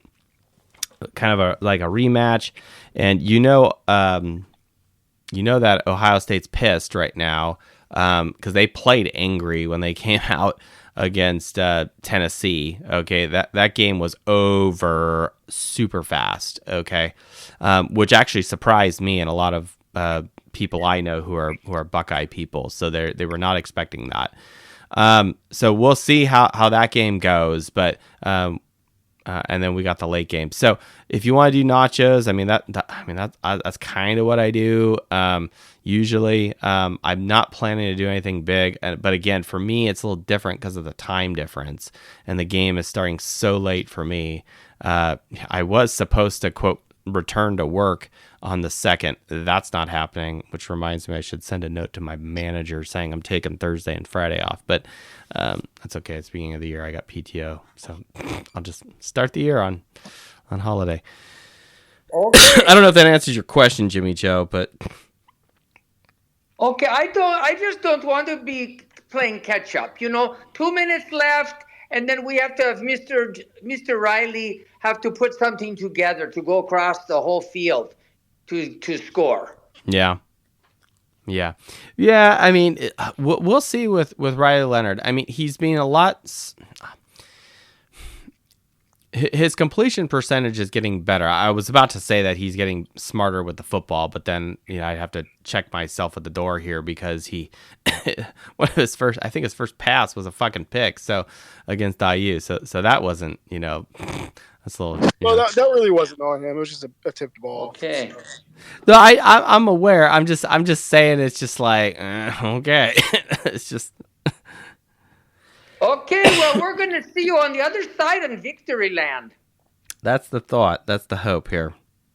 Okay, namaste to you and all the good listeners in this program. Oh, I just love these stories. Everybody's so smart. I don't know any of the statistics. Well, Jimmy Joe, you've listened long enough. Yards per point is something that here. Let me leave you with this. Right, these are the key stats that I always talk about, right? We got yards per point, okay? That's an efficiency thing, right? It's your total offense divided by your scoring offense, okay? Yards per point, national champions over the last 10 years, including Michigan last year, asterisk, was 10.8. 11.8. Notre Dame's 10.8, so we're better than the national champion average over the last 10 years. Rushing attempts per touchdown is 15.9 of those 10 teams. Notre Dame's 11 flat after last week. And then passing attempts per touchdown, everyone knows Notre Dame is not the greatest passing team. It doesn't matter because defense wins championships. Passing attempts per touchdown is 13.6 by the Natties. Notre Dame's 17.9. Now, Georgia in these three statistics are 12.5 yards per point versus our 10.8. They're 16.7 rushing attempts per touchdown to our 11. And they're 17.2 passing attempts per touchdown to our 17.9. So the only one, quote, Georgia as a team is better than Notre Dame is the last one, passing attempts per touchdown. However, that's with quarterbacks that actually threw passing touchdowns, to which Gunnar Stockton has, I think, yet to do that. So, hooray for us. I don't know. Like it's good for Notre Dame that the big three statistics, I think Notre Dame either is equivalent, at least in the passing area. I think I'm going to throw that out. But the other two, yards per point on offense and rushing attempts per touchdown, Notre Dame's clearly better. And that's my story, and I'm sticking to it. So, Yay, go Irishman! Go Irish. Thank you, Jimmy Joe. Okay, namaste. All right, namaste, Jimmy Joe. Thank you so much for joining us again here. We got someone new here who's requested patiently to speak. Bill, looks like you're a Michigan guy. That's fine. We don't think we've had too many Michigan people on the fan. At Bill Balint, go blue. What's up, man? You on the show? How you doing? I appreciate what you're doing. I'm thank learning you. a lot too, which is nice. Well, when you're a Notre Dame fan and you've had 30 years of disappointment and always falling on your face, those are quotes from my little rap I did. That's a spoiler alert. You end I up would like you end up nothing better than for you guys to knock off Georgia because I'm tired of listening to them. So tired of it. Who has worse 2 out of fans, the last Georgia, 3, blah blah LSU, or blah, Ohio State? SEC, blah blah blah. I would like nothing better than for you guys to win. Thank you. That means a lot coming from Ann Arbor. The Actually, Massachusetts, but that's okay. Massachusetts. What we're about like Boston, like Springfield, like Gloucester? an hour and a half away from Boston. Springfield. Okay, I had a supplier up north. Where were they? No, that was down in Jersey when I had that supplier there. But I had a supplier north of Boston. That spent some decent time up there. It was cool. I like Massachusetts. It was a cool state. So wait. What was the bourbon? So wait, you that hang were out with comparing Dave Blanton's Portney to? because he's from the northeast there, but he's a Michigan guy. How does that work? Is that like some weird crossing of the streams? I lived in Ohio and Michigan. Okay. Growing up. Okay. But one of my questions is, Blanton's is close or comparable to what? Oh, well, Blanton's is like, it's got the little horse on the top of the thing. I've only that's had my it. go-to. Yeah. I mean, ooh, man, you're a high roller if that's your go-to. But educate me. No, it's from the same distill. So Blanton's is like a specific line that comes out of Buffalo Trace. It's called Weller. It's usually a green label. Sometimes I've seen like a maroon. But yes, we're actually Scotch and spreadsheets. We normally do Scotch on this show, but I'm actually going a little lighter because I've been under the weather. I'm in recovery mode. Normally, the Scotch is flowing a little bit more freely, and then therefore so do the F-bombs. But all good. In this particular situation, not so much. But yes, Weller, I would say, is the best bourbon I have had for the price you pay. Like, you pay like $35 a bottle, and it's like, whoa, I would definitely spend 60 plus on this. So okay, I'll look for it and see if we have it up in this neck of the woods. Yeah, check it out. I've only really seen it. It's kind of like the blessing and the curse living in Indiana, because you're close to Kentucky, but you're still far enough away that the distribution doesn't always quite get there. So, but at least near Indianapolis. I guess if I lived closer to Louisville, it would be a different story. But I don't know. It is what it is. All right. So I was giving you the thumbs down when you were going through your statistics.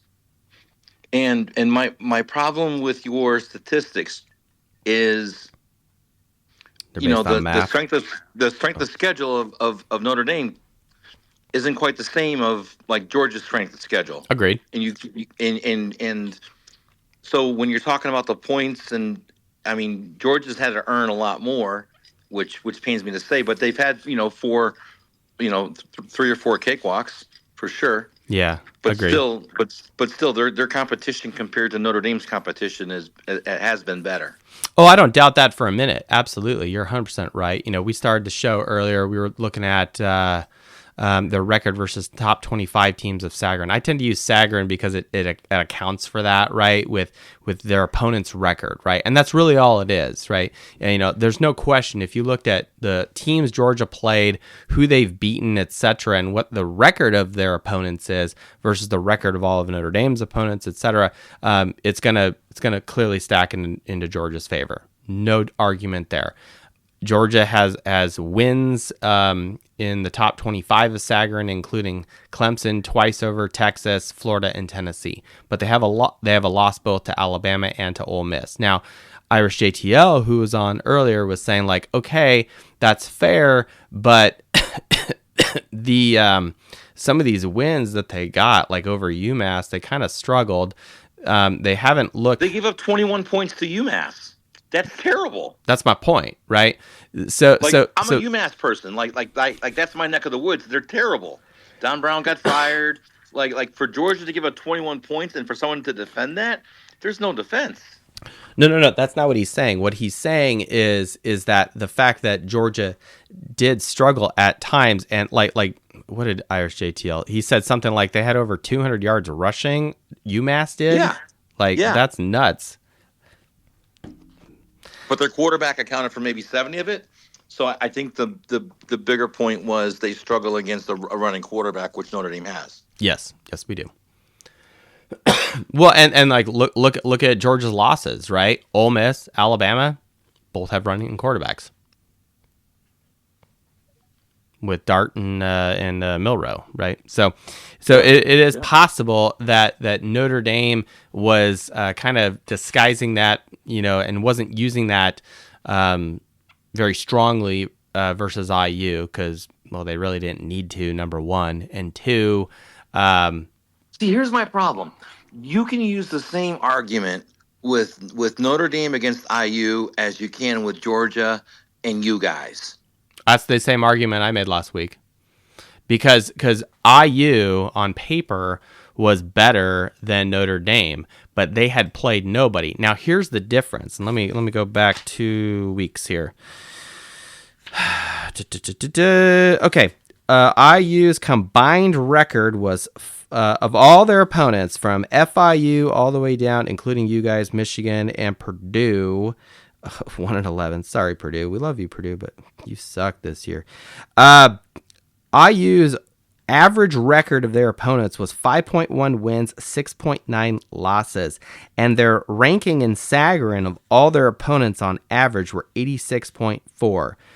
There were only 2 teams that had winning records greater than 500 that they played. One was Michigan. IU won by 5 points, 20-15. And that was a home game for IU, if you recall. And then the other team was Ohio State, where they lost by 23 points at Ohio State. So it's the only team those are the only 2 teams that were above 500. And when they played those 2 teams, they lost. So that's the difference between Nebraska was over 500. At Nebraska? No, Nebraska finished 6-6. They're now 7-6. Yeah, they were 500. Nebraska was 500. No, over 500. That's what I said. Oh, okay. Yeah. So that's okay. So the point I'm making is that the difference between Notre Dame and IU is IU they only played 2 teams that are over 500, and when they did, they struggled, right? Less than a touchdown, or they lost. Okay. Now versus Notre Dame, which I have in the same thing. Notre Dame's opponents prior to IU. I don't have IU in this math here in this algorithm because it's all my hand notes from the 17th of December. Notre Dame was 6.8 wins and 5.9 losses for their opponents, with an average staggered ranking of said opponents, including SC, 67th in the country average ranking. And what was Georgia? Georgia, I didn't do the same average opponent ranking. You gotta. Because that takes way too much time. No, because at this point it doesn't matter. Absolutely, because it blows it away. That's the problem. No, well, so here's the thing. So I already know their strength of schedule is better. I don't need to go through and do the analysis behind it. You're quantifying IU and how superior you guys were, but let's see how you guys. No, really what I was trying to do. What I was trying to do here was, because when I go through my stats here, you're new here, right? So the stats is that, like, say scoring margin, okay, scoring offense minus scoring defense, okay. IU was better than Notre Dame last week going into the game, all right. IU is 28.6. Notre Dame is 26.2. Right now, Notre Dame's sitting at 25. Georgia, 12.8. Okay. Now I can go through but there's no calculus or math. Trust me, I've tried doing that and winning bull pick'ems. It doesn't work. Okay. I've tried factoring in strength of schedule to, like, downplay or play up one's specific statistics to, quote, normalize things, and it doesn't work. Now, what I will say is this. I wanted to quantify, well, how, take scoring defense, or I'm sorry, rush defense, okay? IU was number 1 in the country last week when Notre Dame played them, and they still might actually be because the number was so stupid low. Number 1, they'd played 0 service academies. Notre Dame played 2, And the teams that actually rushed the football sucked at rushing the football. I think Ohio State or Texas are one for rushing defense, but okay, fair enough. But I'm saying at the time when they played, okay, I don't update it every week because that would be silly. All I'm saying is that Georgia, I already know they have a better strength of schedule than Notre Dame. Okay, and Notre Dame is 59. Is Notre Dame going to be bullied by Georgia like Indiana was bullied by you guys? No, based on what? How would Based on that your happen? Statistics. You stopped giving up on like a lot of key points.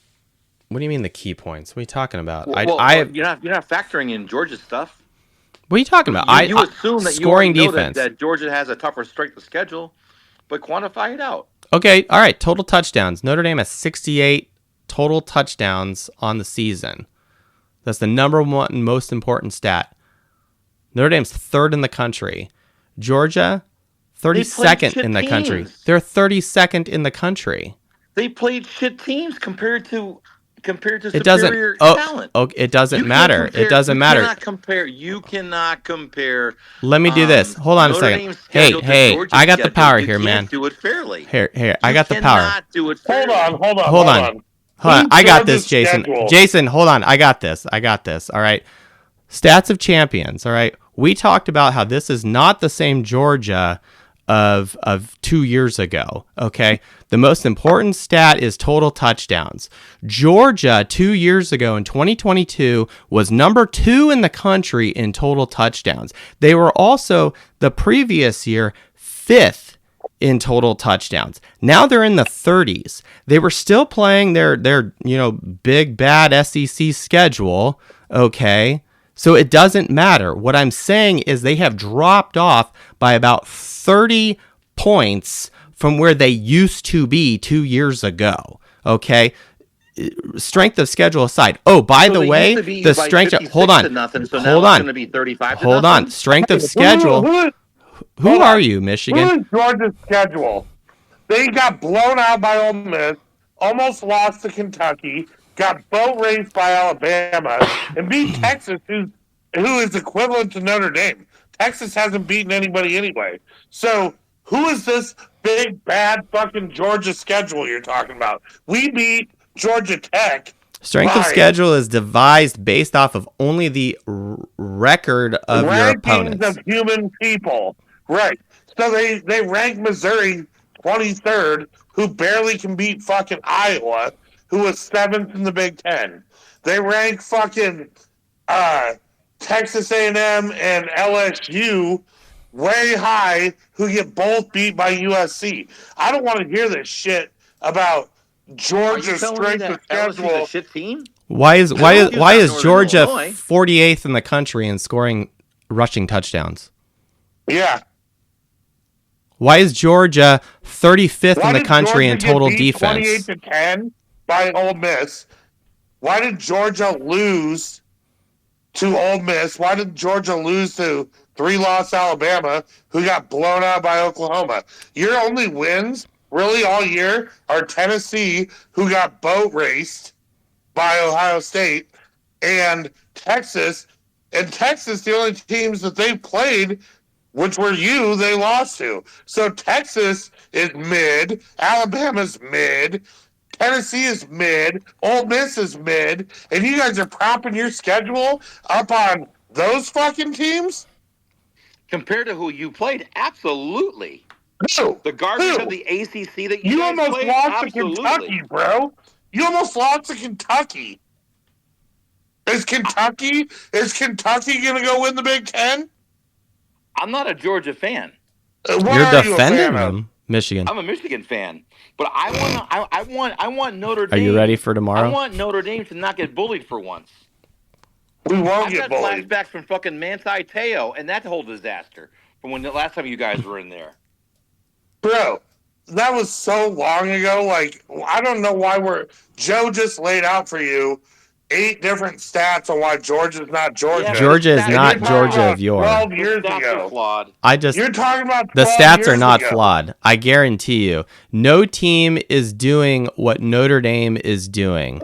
Okay? Because prior to the start of the fucking playoffs, let's do that. Okay? We haven't played any fucking playoffs. All right? Because where the fuck did I put that? There it is. All right. We got Oregon, Georgia, Texas, Penn State, then Notre Dame, Ohio State, Tennessee, Indiana, Boise, SMU, ASU, Clemson. Do I see Michigan on this list? I do not see Michigan. Moving on. Okay, Notre Dame Michigan's had their 2 best years since 1997. Back-to-back years. One of their best years, they lost to fucking TCU, who got annihilated. And then they went through the weakest 4-team playoff we've ever seen. The stats are not flawed because I have studied this ever since Notre Dame got their ass kicked in 2016, went 4-8, was a fucking embarrassment. I thought they should have fired Brian Kelly. Yep. They didn't, and I was so fucking pissed why we were so bad after 7 years of a head coach. And I was like, there's something seriously flawed. And so I looked outward, not inward, which is what most fans don't do. And I forced myself to look at, okay, well, let's look at the last 10 years of teams that are good. And what are they doing? And it slowly yet surely started to build into this algorithm, which is what I do. So don't tell me my stats are flawed. No. But who are they playing? Here, sit down, sit back, sit Are down, you- relax, are you and talking be about strength of annihilated. schedule? Are you talking about strength of schedule? No one was talking about strength of schedule prior to this year because Nick Saban finally, for the first time, actually ever said it. No one has ever mentioned strength of schedule being a function of the fucking playoffs until this year because boo-hoo Alabama didn't get right it. now. I want to hear that Bill is talking about strength of schedule because if you look at Michigan last year, they played one team. And Michigan? Are you out of your mind? You played one team. Oregon? Oregon's ranked number 1. They haven't It's won. Oregon. You didn't play Oregon last year. It's Oregon, not You didn't play Oregon. Oregon last year. Yes, we Oregon. did. Oregon. No, you didn't. You out of your... Hey, What have you Bill, been drinking you're from? gone. Bye. Hold on. Absolutely. No, he's Hold on, gone. leave me Bye. here. No, I got I'm not guys. talking about 24. I'm Hey, talking Jason. about 23. You played UConn. You played like New Mexico State and San Jose State. You guys have had a weak-ass out-of-conference schedule for the last how many fucking I don't years? have time to deal with And this if you shit. actually go back, if you want to use strength of schedule, look at ours versus yours the last Oregon. 10 years. Our average is 16, and your average is 47 over the last 10 years. Go look it up. I don't know where Oregon is. I don't know what an Oregon is either. What's an But Oregon? goddamn, I know what an that's a organ fucking is. Played out argument. They play fucking out of conference shit, play Ohio State once, and then beat the worst Alabama team in history, and then go on to Coached by fucking Tommy beat Reese, so Washington. that was, yeah. Yeah, for fucking real. Like Michigan, Jesus Christ. Just admit to what you did. You stole signs to They beat did steal. Ohio State, and you finally you got to one playoff and got beat by TC fucking U. Not 18 Clemson, not 2020 Bama. You got beat by 2022 TCU. And then you played Saban, who is a lame duck, and fucking DeBoer. And you act like you're fucking world beaters. And now you're defending fucking Georgia because that's what you have? Fuck you. Hey, Jason, what I find funny is all of a sudden you start seeing all these boobers coming out and like poking at strength of schedule. First of all, the average strength of schedule of every fucking team in this playoffs, do you know what that is? The average is 49.5 by all 12 of these teams. Only one of these teams is in the top 10, and that's Georgia. So it's a very convenient argument for our Michigan friend here. It's very Okay. convenient when Missouri gets ranked 20th and Tennessee's ranked 15th because the That's SEC not what is just pissed me fucking off. Better. What's dumb is that he didn't want to actually hear what I wanted to tell him, which was that the statistics are not flawed because time and time again I have proved that having a young low yards per point is indicative of being good, and two, having a low rushing attempts per touchdown and passing attempts per touchdown is what drives success. Okay, Notre Dame is the best rushing attempts per touchdown team by far in this entire playoffs situation. The second best rushing attempts per touchdown team is Boise State at 12.3. Of course. Okay. Because we've watched them play. We know that every time Jeremiah Love scores what? Let me you have it. Let me try to say what it is. I bet Jeremiah Love scores every 8.2 touches. I do not actually have his individual stats. I would have to look that up. I'm sorry. All right. I would guess 8.2 That's a homework assignment for Jeremiah you. Love scores. All right, we're going to jump over to Mike Sloan here. Sorry, Luis. I know you want to come. I got mad. No, it's okay. That was kind of fun, actually. But don't tell me my fucking stats are wrong. You're new here, dude. Like, go fuck yourself, all right? I've been doing this for 5 fucking years, okay? And I studied this shit for 4 years before I ever turned on a fucking microphone, okay? So, excuse me. You're wrong, okay? Mike Sloan, you there? Are you just listening, or did we serenade you to sleep there? Probably not, but yeah, no. I mean, this is ridiculous. I hear you there, Mike. Oregon.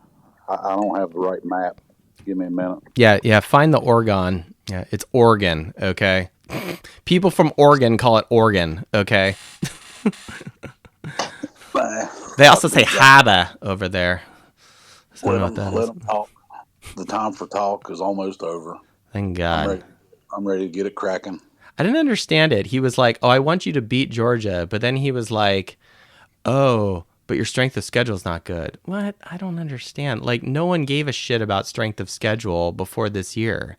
No one did. No one was ever talking about that. The only people who were talking about were Notre Dame fans back in the day, and no one gave a shit. It's coming in trolling, mad because you're not in the playoffs. That's what it boils down. It's because you went from winning a title, asterisk, to now about to get your shit pushed in by Alabama tomorrow or today, here on the East Coast anyway. I saw a great. It was kind of a meme. I don't know. It was kind of more. It looked like one of those like AI generated kind of photo cartoon things, and it showed like a Michigan player looking like he was like down on all fours, like with his helmet, all his pads on, everything, and then there was an Alabama like player next to him, like holding his head up and with his hand on his lower back, like preparing his body for what's about to happen. I'll just put it that way. So it was kind of funny. I saw the humor in that. I didn't bother retweeting it, but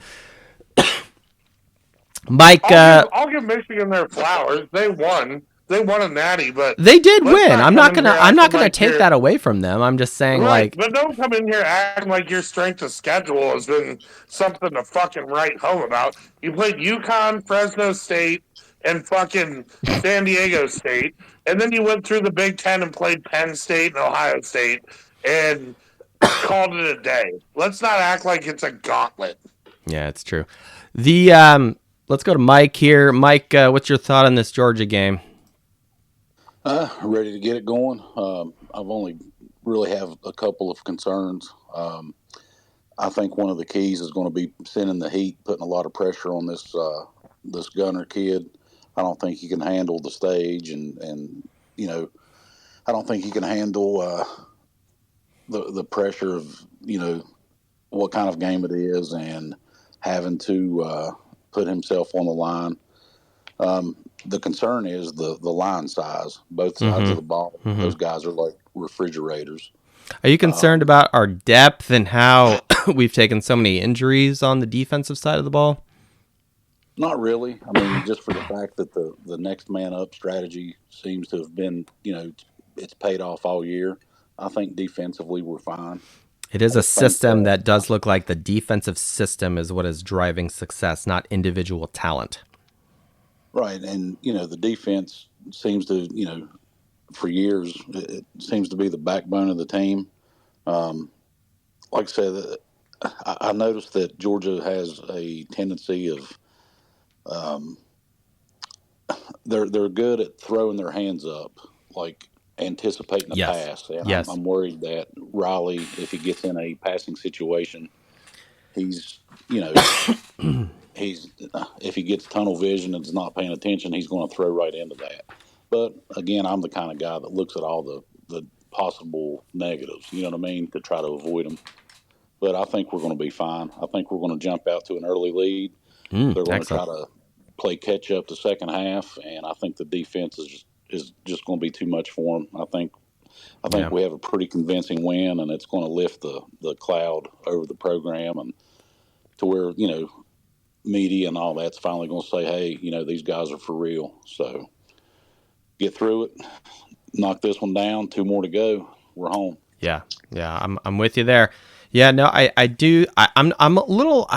Originally, I was kind of thinking like, I don't know. I could see Georgia coming out fired based off of their 8 overtimes versus Georgia Tech, and the fact that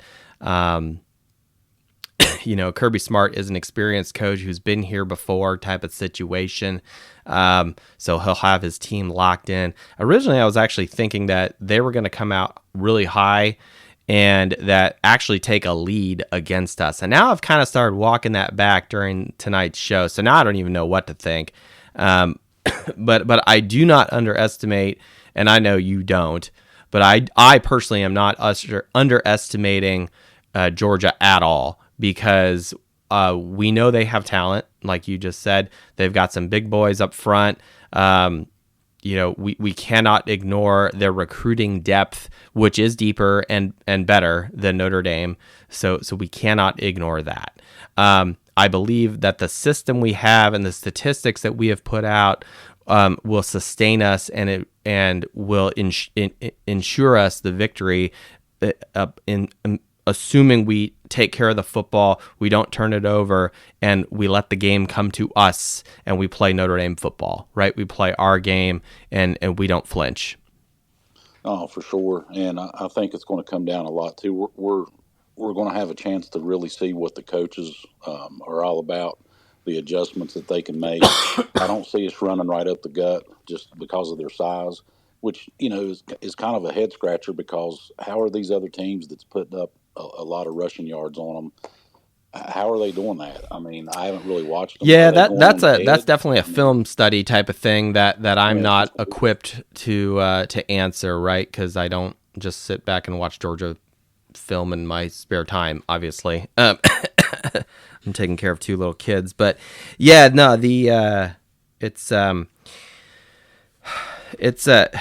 Mike, do you have, as a Notre Dame fan, which I know you are, do you have any like bigger angst that can get some relief from this game as well, not just this season in a vacuum and beating Georgia? Like the other guy said, it's going to be a game to where they can finally make a statement about the program. We can get the, Notre Dame can't ever win the big game curse lifted off of us with this win. I agreed. I know a lot of people think that the Indiana win did that. I wasn't sold on it. It was a great win, but I don't. They weren't the powerhouse that we needed to beat to finally get some respect. And I'm not. This game would do it. Yeah, I agree. I don't look at IU. I see that game as a necessary step to success, not only with this year's team, the playoffs, and getting to the game in 2 days here, or the game on the 1st. So I take the win. I love the win. It was the best game I've ever seen. Best Notre Dame game I've ever seen, as far as like stadium environment and all that kind of shit. But no, like the grand scheme, like, oh, this cures all the ills I have going back to the 94 season, loss to Colorado. Like, no, that's not. It doesn't help with that at all. The IU win, right? This Georgia win does. Okay, it sets a lot of those wrongs, and we can put them to bed and say, okay, look, that was a dark time of Notre Dame, and this now is the new era. This is now what Notre Dame football is to be. That is based off of statistics. So sorry, Massachusetts person. The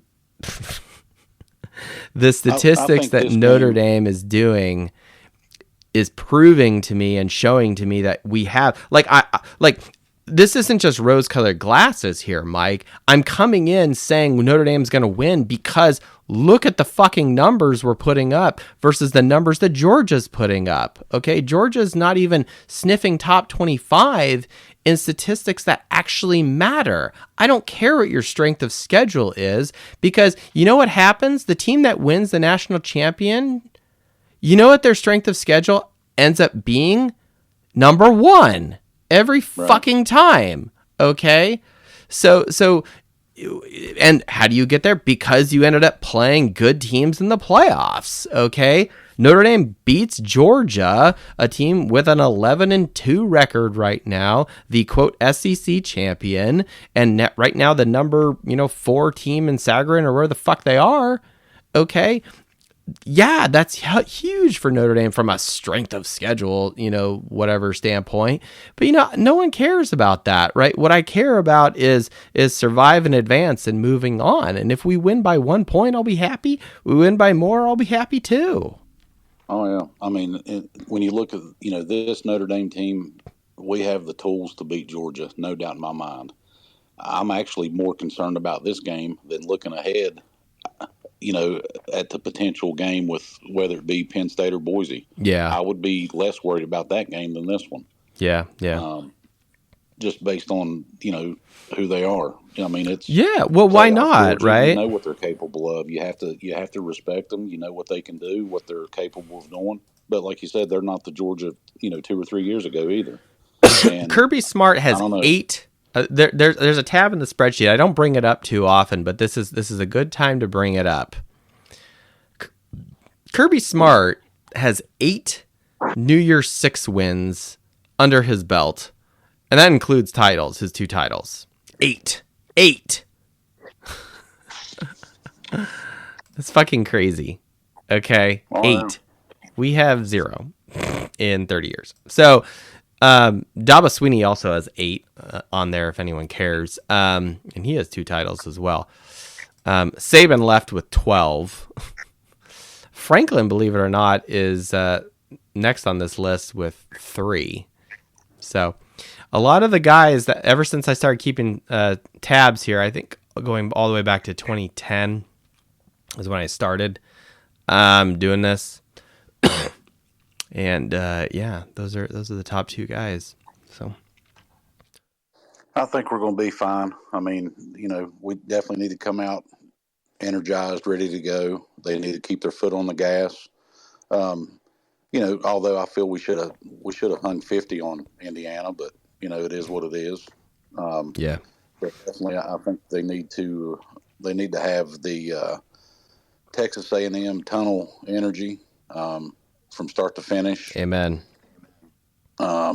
We need Mad Marcus on the sidelines. We need the 4 quarters. Mad Marcus. I like that.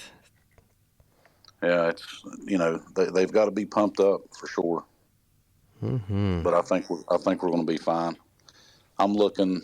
What did I tweeted out my prediction earlier. I think we're looking at somewhere around 30. What did I say? 31-17 maybe. I'd be down with that. I like it. Yeah, I'm ready. I'll take a 14-point win every time. Heck yeah, Mike. Well, Mike, I really appreciate you jumping on. I think we're gonna either Dr. Abby, I see you there, Adam, Mark, JD. If any of you guys want to jump on, by all means, do it. Chief of Staff, what's up? I don't think you got sick. Why did I get sick? Oh, it's because you didn't have the Weller. That's why. Mike, thanks so much. If not, we're gonna go to Luis, and then I got some final thoughts here. No rap tonight. Sorry. That's it. So, Luis, last couple thoughts here for you. Yeah, go play Oregon. Oregon. Where the fuck is Oregon? Hey, JTL, why don't you go to Oregon? Oregon. Sounds very robotic. Oregon. I never want to go to Oregon. No, Oregon's pretty. Tillamook cheese, whatever. Yeah, I don't know. Or Hey, guys. Oregon, I bet Oregon is pretty. I'm not going to Oregon. Oregon. Anyways, hey, it was a wonderful year. I'm glad you guys are in my life. And hopefully next year we're celebrating with the victory, my friends. Amen. Amen. That's right. Luis, I really appreciate that. Thank you so much, and thanks for throwing some shade on our Michigan brother who needs to learn his state names proper.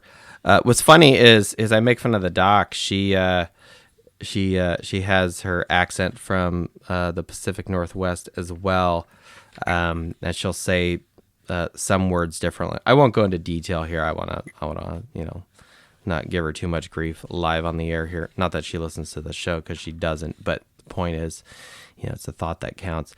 But our son said something, and then I was like, "Hun, he's using your accent," and so she kind of like chuckled, and she's like, "Oh yeah, that's why I didn't understand him." I'm like, "Exactly. See, it's confusing the way you speak."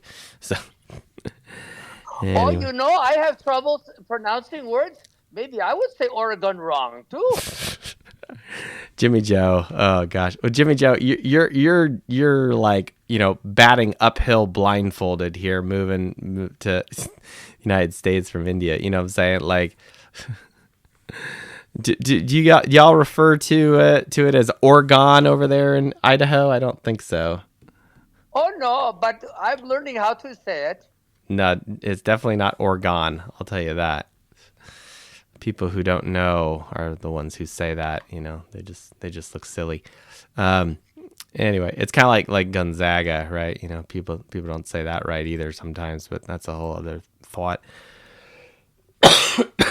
All right, last couple thoughts here.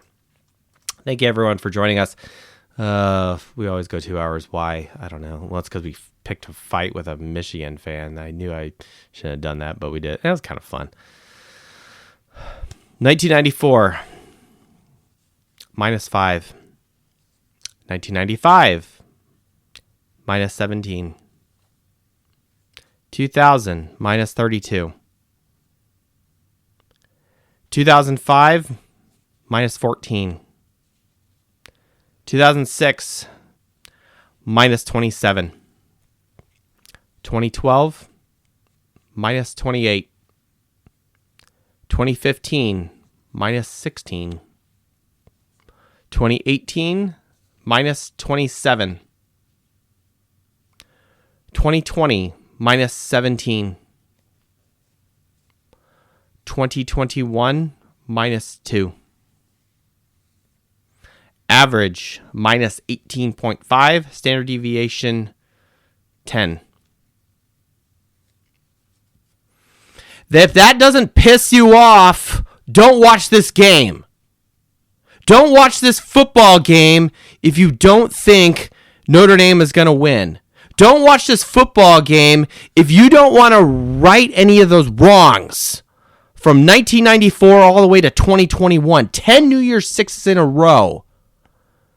We have a New Year's Six now against Georgia, and this is the best Notre Dame team I have seen since 1993, hands down, statistically based. This Georgia team is weaker than Georgia teams of yore, which is what gives me confidence to say this. We are going to beat Georgia. I believe we will do it because we have the coach, we have the players, we have the personnel, and we have the leadership. But we have also shown statistically, and we are putting up numbers statistically that will not lead us astray. This team is motivated. They are hungry. They have a great coaching staff. They are down there now preparing, and they're going to get it done. They're going to right those wrongs of those last 10 games. They're going to right the wrongs and the hurts that we have had and the disappointments. No, this team is not even really looking at that. This team is saying we're going to take care of Georgia and we're going to go on to the next step, because this team has bigger aspirations than just Joe's angst of not winning a New Year's Six. So go Irish and beat Georgia. Thank you. Good night.